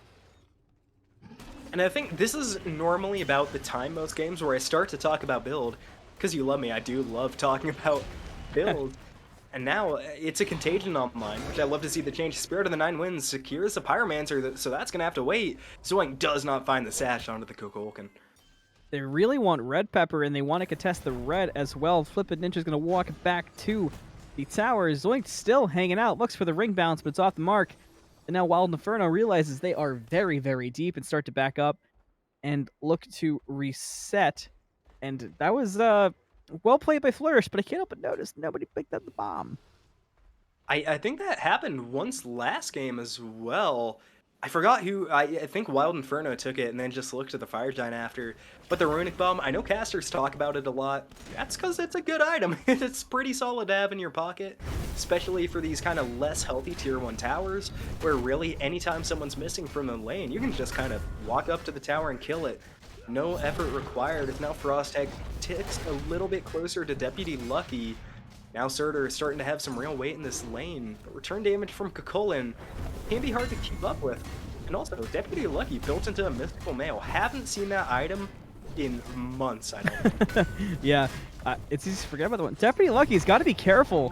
Getting very low very quickly. Flippin' Ninja's on the return, is in tower range. We'll take a couple shots, and that might be enough to keep them from diving deep on the Frostech. And they go the separate ways. Solo lane has been very active, and the kills just are not here to support it. And after last game, I'd still expect the solo lane to be active, even though they're not on the magical characters who really like to get that way. But one of the first... Oh, that Spirit of the Nine Winds was a little bit early. But I think one of the first misplays I've seen from Flippin' Ninjas this set, just misplace a wall slightly. If he traps Surtur outside of the tower, that's a kill there. 100%. And it's unfortunate, too, because that puts you in such an awkward spot as a solo laner, because you're already low and you don't want to dive. Granted, you're the tanky one, but if you dive and it turns into a double kill for Frostech, now you're on a highlight reel.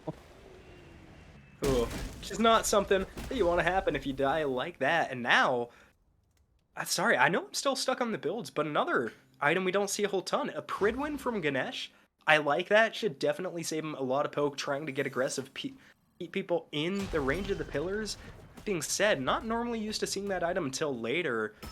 As he do get a little bit of damage onto almondbutter, but here comes Hey901. Good dash from Red Pepper to keep him away from the Thor. Not for long, though.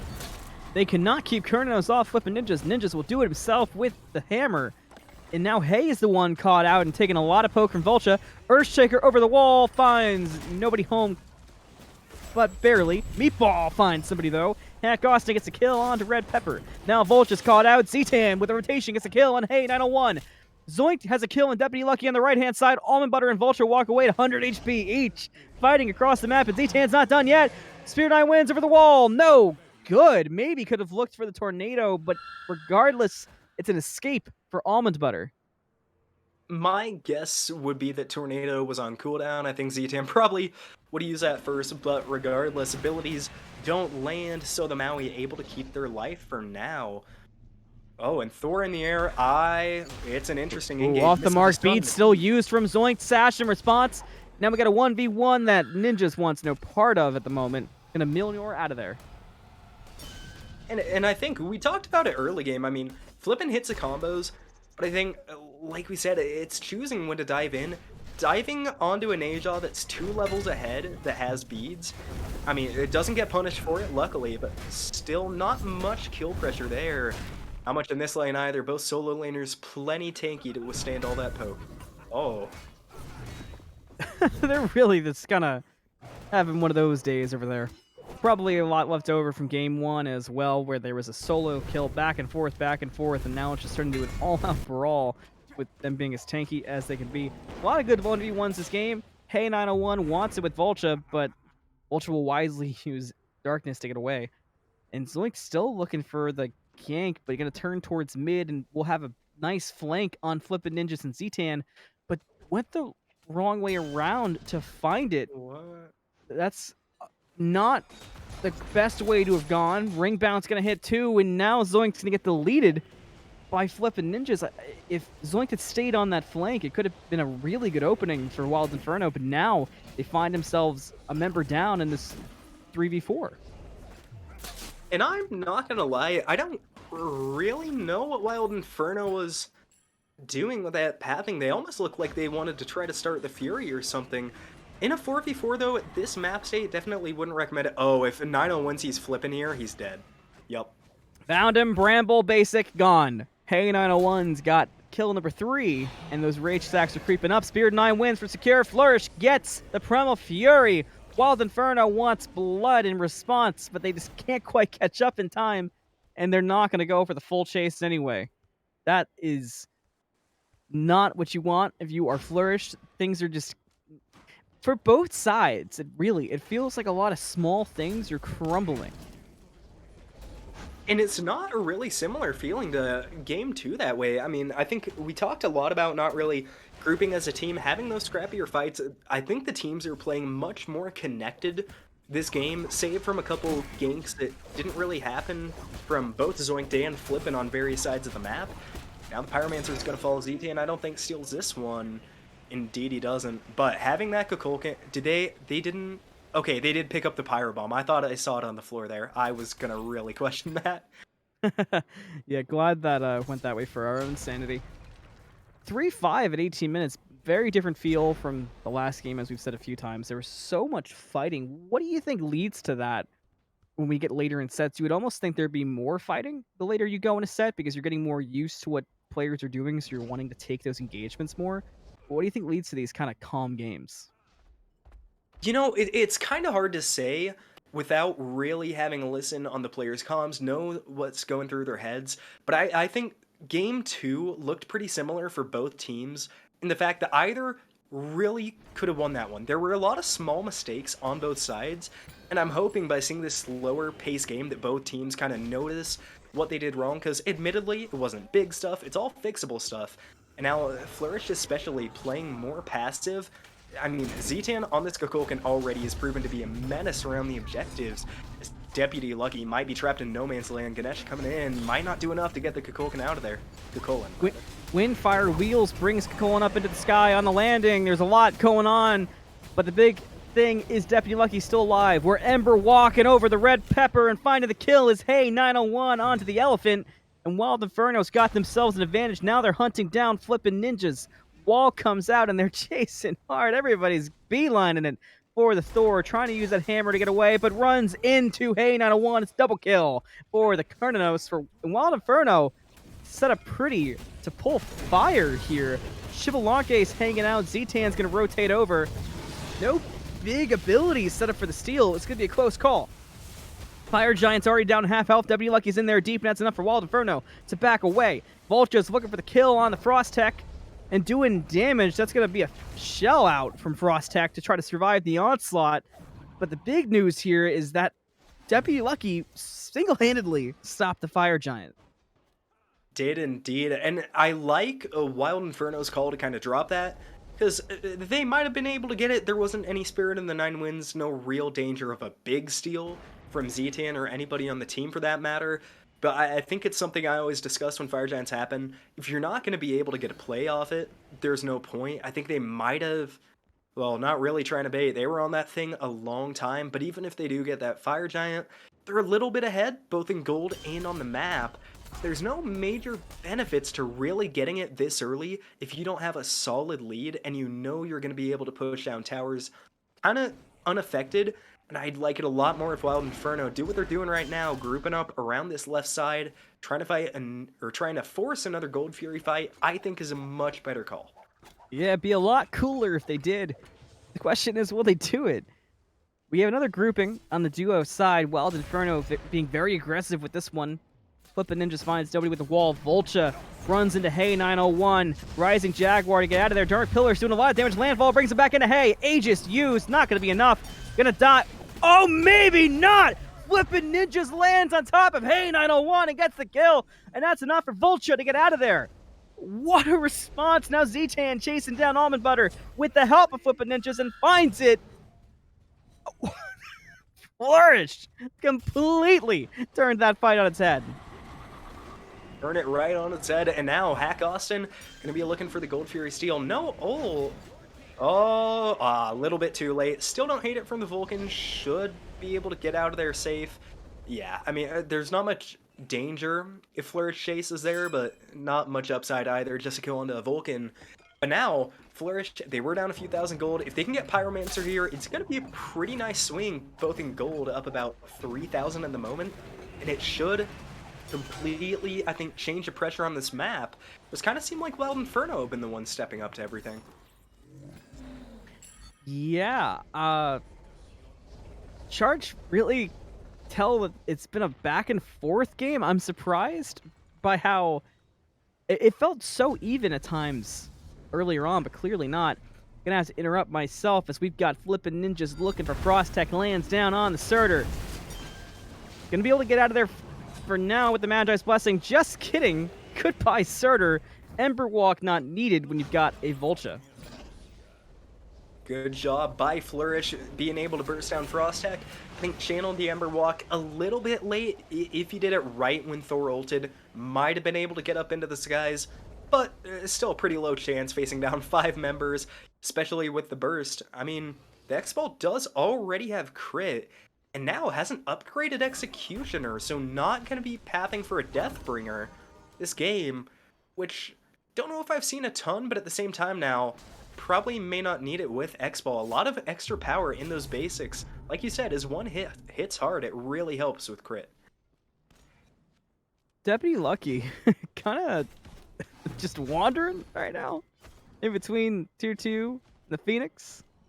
He's about to get some pain. Just kind of wandering around. Not sure what the end goal here is for DeputyLucky. Now heading over to the other side. Runs into Zoinked, runs into Hay 901. And they've realized what he's doing. That Wild Hunt comes out. Wild Hunt is no good. Bigger fight is Fire Giant. That's what it was. It was a distraction, and Wild Inferno steals it away. Flourish, the distraction was for naught. Flippin' Ninjas off the mark on the Frostech. Almondbutter runs into them, trying to help out, and Spirit of 9 wins. Does not find a home on the Frostech. Surtur safe for now. Almondbutter gets stopped in the tornado. ZTan gets a kill onto Almondbutter. DeputyLucky back from his vacation on the other side of the map as part of the fight now.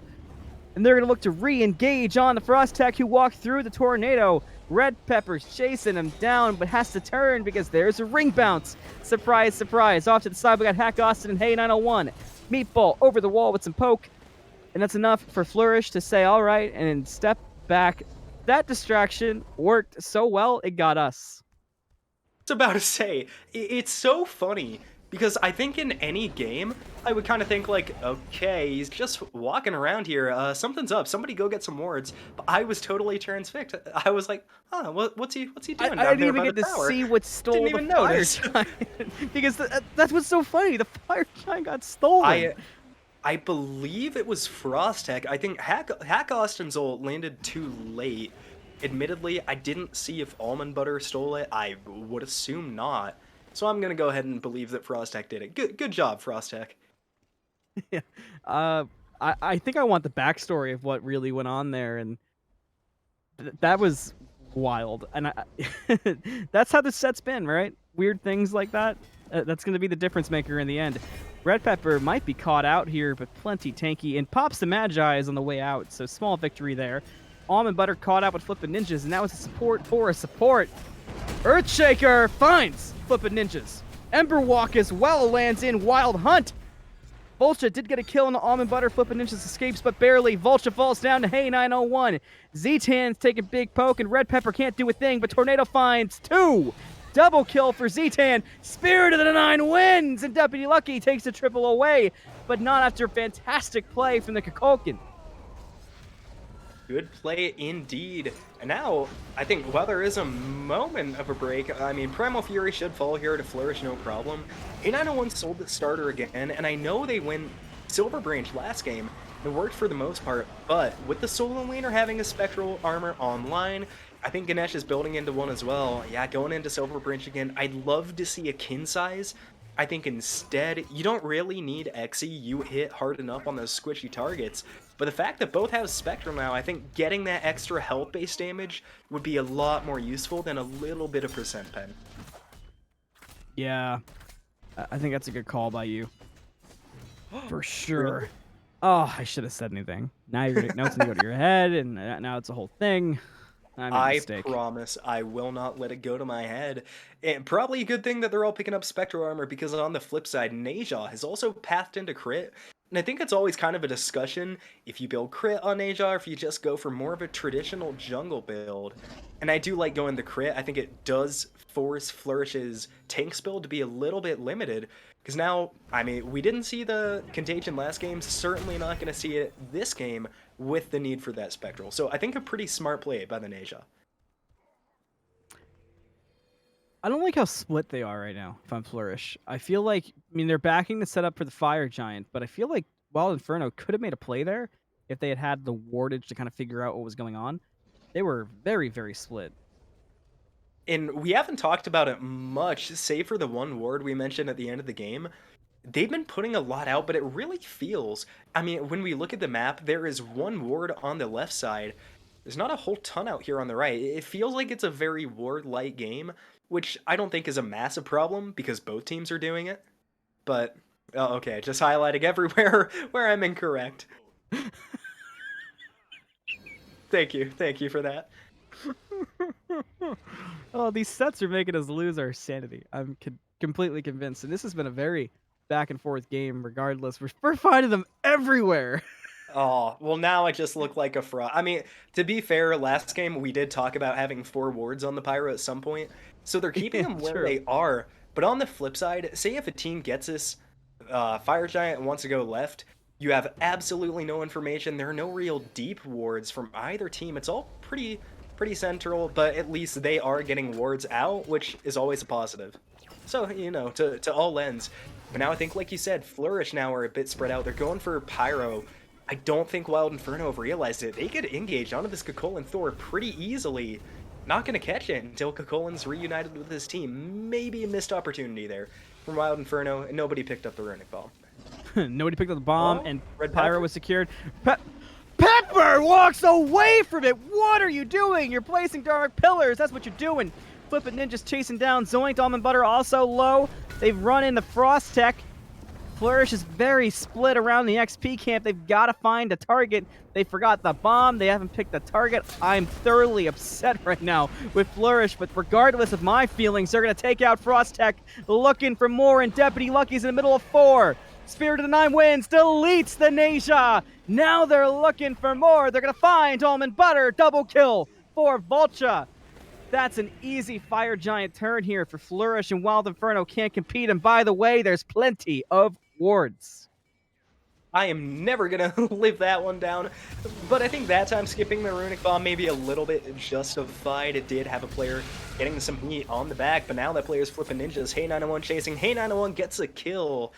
I still think sticking on the Fire Giant may be the right call. HackAustin does not have a really big steal here, neither does a CERN, but no, they're gonna switch Oh my target. god! Wow. Hey gets a double kill, will die to the Dharmic Pillars. But there goes the Fire Giant. He can't get it anymore. I think I want to say you're right, and they should have stayed on Fire Giant. But then part of me, with how Hay has been playing, I'd worry that Hay would have just cleaned house. I mean, don't get me wrong. I'm glad that they did pick up the Cernanos. If you're gonna drop Fire Giant, you kind of need to make it worth it. And I think they did just that. Looks like we do have a pause coming out, so we'll be right back here at 30 minutes between Flourish and Wild Inferno.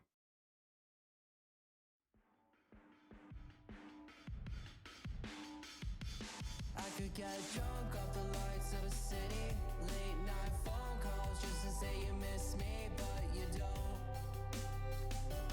No, you don't. Drop my phone now, that shit's broken. 2 a.m. and I'm lost in Brooklyn, missing home. I know you don't. When we were on, I'd always thought we. Hello and welcome back. You didn't miss much, just us teasing KingFsher some more. I'm sure everybody's happy to hear we were doing that during the break, but we're back. 15-10 currently between Flourish and Wild Inferno. This game could go either way at the moment, realistically. And it's so hard to judge, especially coming off the back of last game, where it was back and forth, all the way up till the last minute. Sure, there were teams that felt ahead at times, but even with a 5,000 gold lead here, Flourish doesn't really feel like they're ahead. It's been Wild Inferno kind of dictating the fights, kind of stepping up onto the objectives more. That being said, both teams, I think, all around are playing a much, much cleaner game than the match 2. Yeah, I would definitely agree with that. Oni Fury gonna get absolutely obliterated here. Can it be stolen? Almond Butter's hanging out. Landfall does not get it in time. Flourish gets the Oni Fury. That's a big ultimate expended. Other side of the map, Fire Giant getting started flipping, just has a kill on Hey 901. HackAustin, Earthshaker for the escape. Ember Walk cannot save HackAustin. So now I'm really questioning the Oni Fury fight, as Fire Giant's going to fall down to Flourish most likely. I don't even think Wild Inferno can contest. I mean, they can try. Everybody on their team is pretty tanky, and there's only the ult from ZTan, which you know is going to be used for secure. If health bars get low, you can try to get a kill back. That being said, I don't hate Wild Inferno trying to go for that FG, knowing some members of Flourish were on the Fury. Would have been nice just to see him straight turn it. Spirit of the Nine Winds is going to be used to secure the FG. And Wild Inferno don't step too far up. They all get out of there safely. So I think probably the smart play from Wild Inferno. That's 2 times now we've been baited by events on the map. No, we are off our game. I mean, gotta get a little bit more focused up. Maybe we should be the ones grabbing some coffee. Yeah, But you know, this now- was my HUD setup, and the map was in the center of the screen, as big as can be. Everybody flaming me for it. my You know what I gosh. wouldn't have missed? Would have been the Fire Giant. I guess I mean, I don't think it's a bad thing to have your map like that. To me, that'd be so distracting. But if it works, it works. I mean, map knowledge on point is now. Map knowledge going to be Make the me thing blush. that Wild Inferno are kind of struggling with. Or I guess they aren't struggling yet. They could be, though. Flourish, they have Fire Giant, they have a gold lead, and especially looking at the items, the differences between the two supports build, at this point in time, it's concerning. If you're Wild Inferno, this Ganesh is going to be able to do a lot more than the Maui will. I also really like the position Flourish is in with the EFG. They're going to be doing so much damage between the Kukulkan and the Shibalanke. I mean, obviously, we've seen a lot of damage come out from DeputyLucky, but if Cosmic were here, he'd be pointing out that it's Mickey damage from being in the solo lane. And Flippin' Ninjas is a bit lower on that chart underneath most of Wild Inferno, but even then, the Anvil of Dawn's going to be hidden for numbers right now. That combo could easily delete someone. So I'm looking for Flourish to really make some plays here. I mean, that's got to be the play, and especially on this Soar. We talked about it last game, had a decent impact at the start of the game, kind of tailed off late. We wanted to see Flippin get into these fights a lot more. We're still not seeing that as Landfall going to pull in. Voltcha uses the beads, is going to be able to get away. Now Thor in the air, landing on Zoinked. Looking for Zoinked, but could not find Zoinked. Will the follow-up damage be enough? No, it will not. Had to back away from the sash. But Flourish still in a good spot, and they're going in and looking for the Phoenix. Frenzy gets popped alongside of it. Almondbutter gets knocked down, but does manage to escape. Ember Walk's going to look for the squishies in the back. Spirit of 9 wins in response. Flourish looking to take this fight and force it to happen.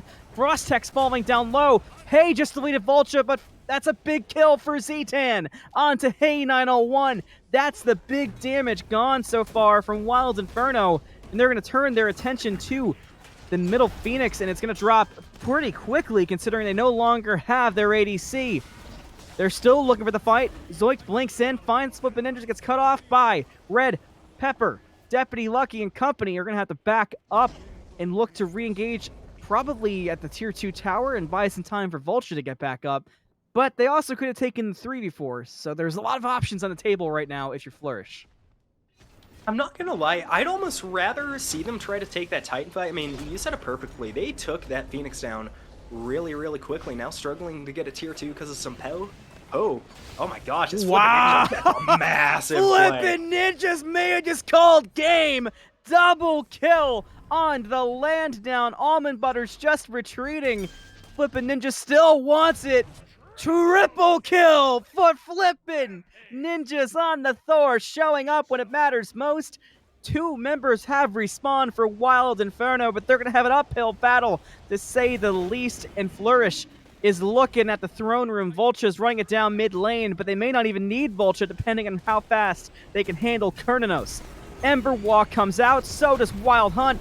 Flippin' Ninjas is dropping low, but look at Hey! Look at Hey! That's who they needed, and Hey's already been poked out! Flippin' Ninjas falls down. Titan's getting down low. Hey can't get to ZTan. DeputyLucky still on it. Red Pepper's trying to keep ZTan safe. Frostech down to 25% health.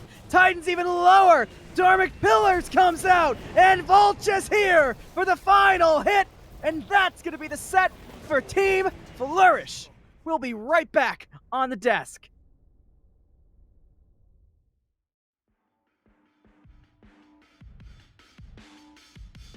I could get drunk off the lights of a city. Late night phone calls just to say you miss me, but you don't. No, you don't. Drop my phone now, that shit's broken. 2 a.m. and I'm lost in Brooklyn, missing home. I know you don't. Hello and welcome to the desk post game of Flourish v Wild Inferno. Flourish takes the set in 3 games after an exciting ending, spearheaded by Flippin' Ninjas. Fisher, tell me what you saw. Well, we talked about it all game, kind of wanting to see the Thor get more involved, and does exactly when it counts. Great end by Flippin' Ninjas, and smart job by the rest of the team. Normally, you can kind of see people, oh, you know, we're already attacking the tier 2 tower, let's just get that lane down. Do exactly the right thing, head on to the Titan before anybody can really respawn Hey 901 and Frostech. For what it's worth, I thought they did a pretty good job on the defense, but not enough in the end game. And yeah, it wasn't necessarily, I would say, a bad game from Wild Inferno. They played it like game 2, but Flourish just looked prepared for absolutely everything that got thrown at them.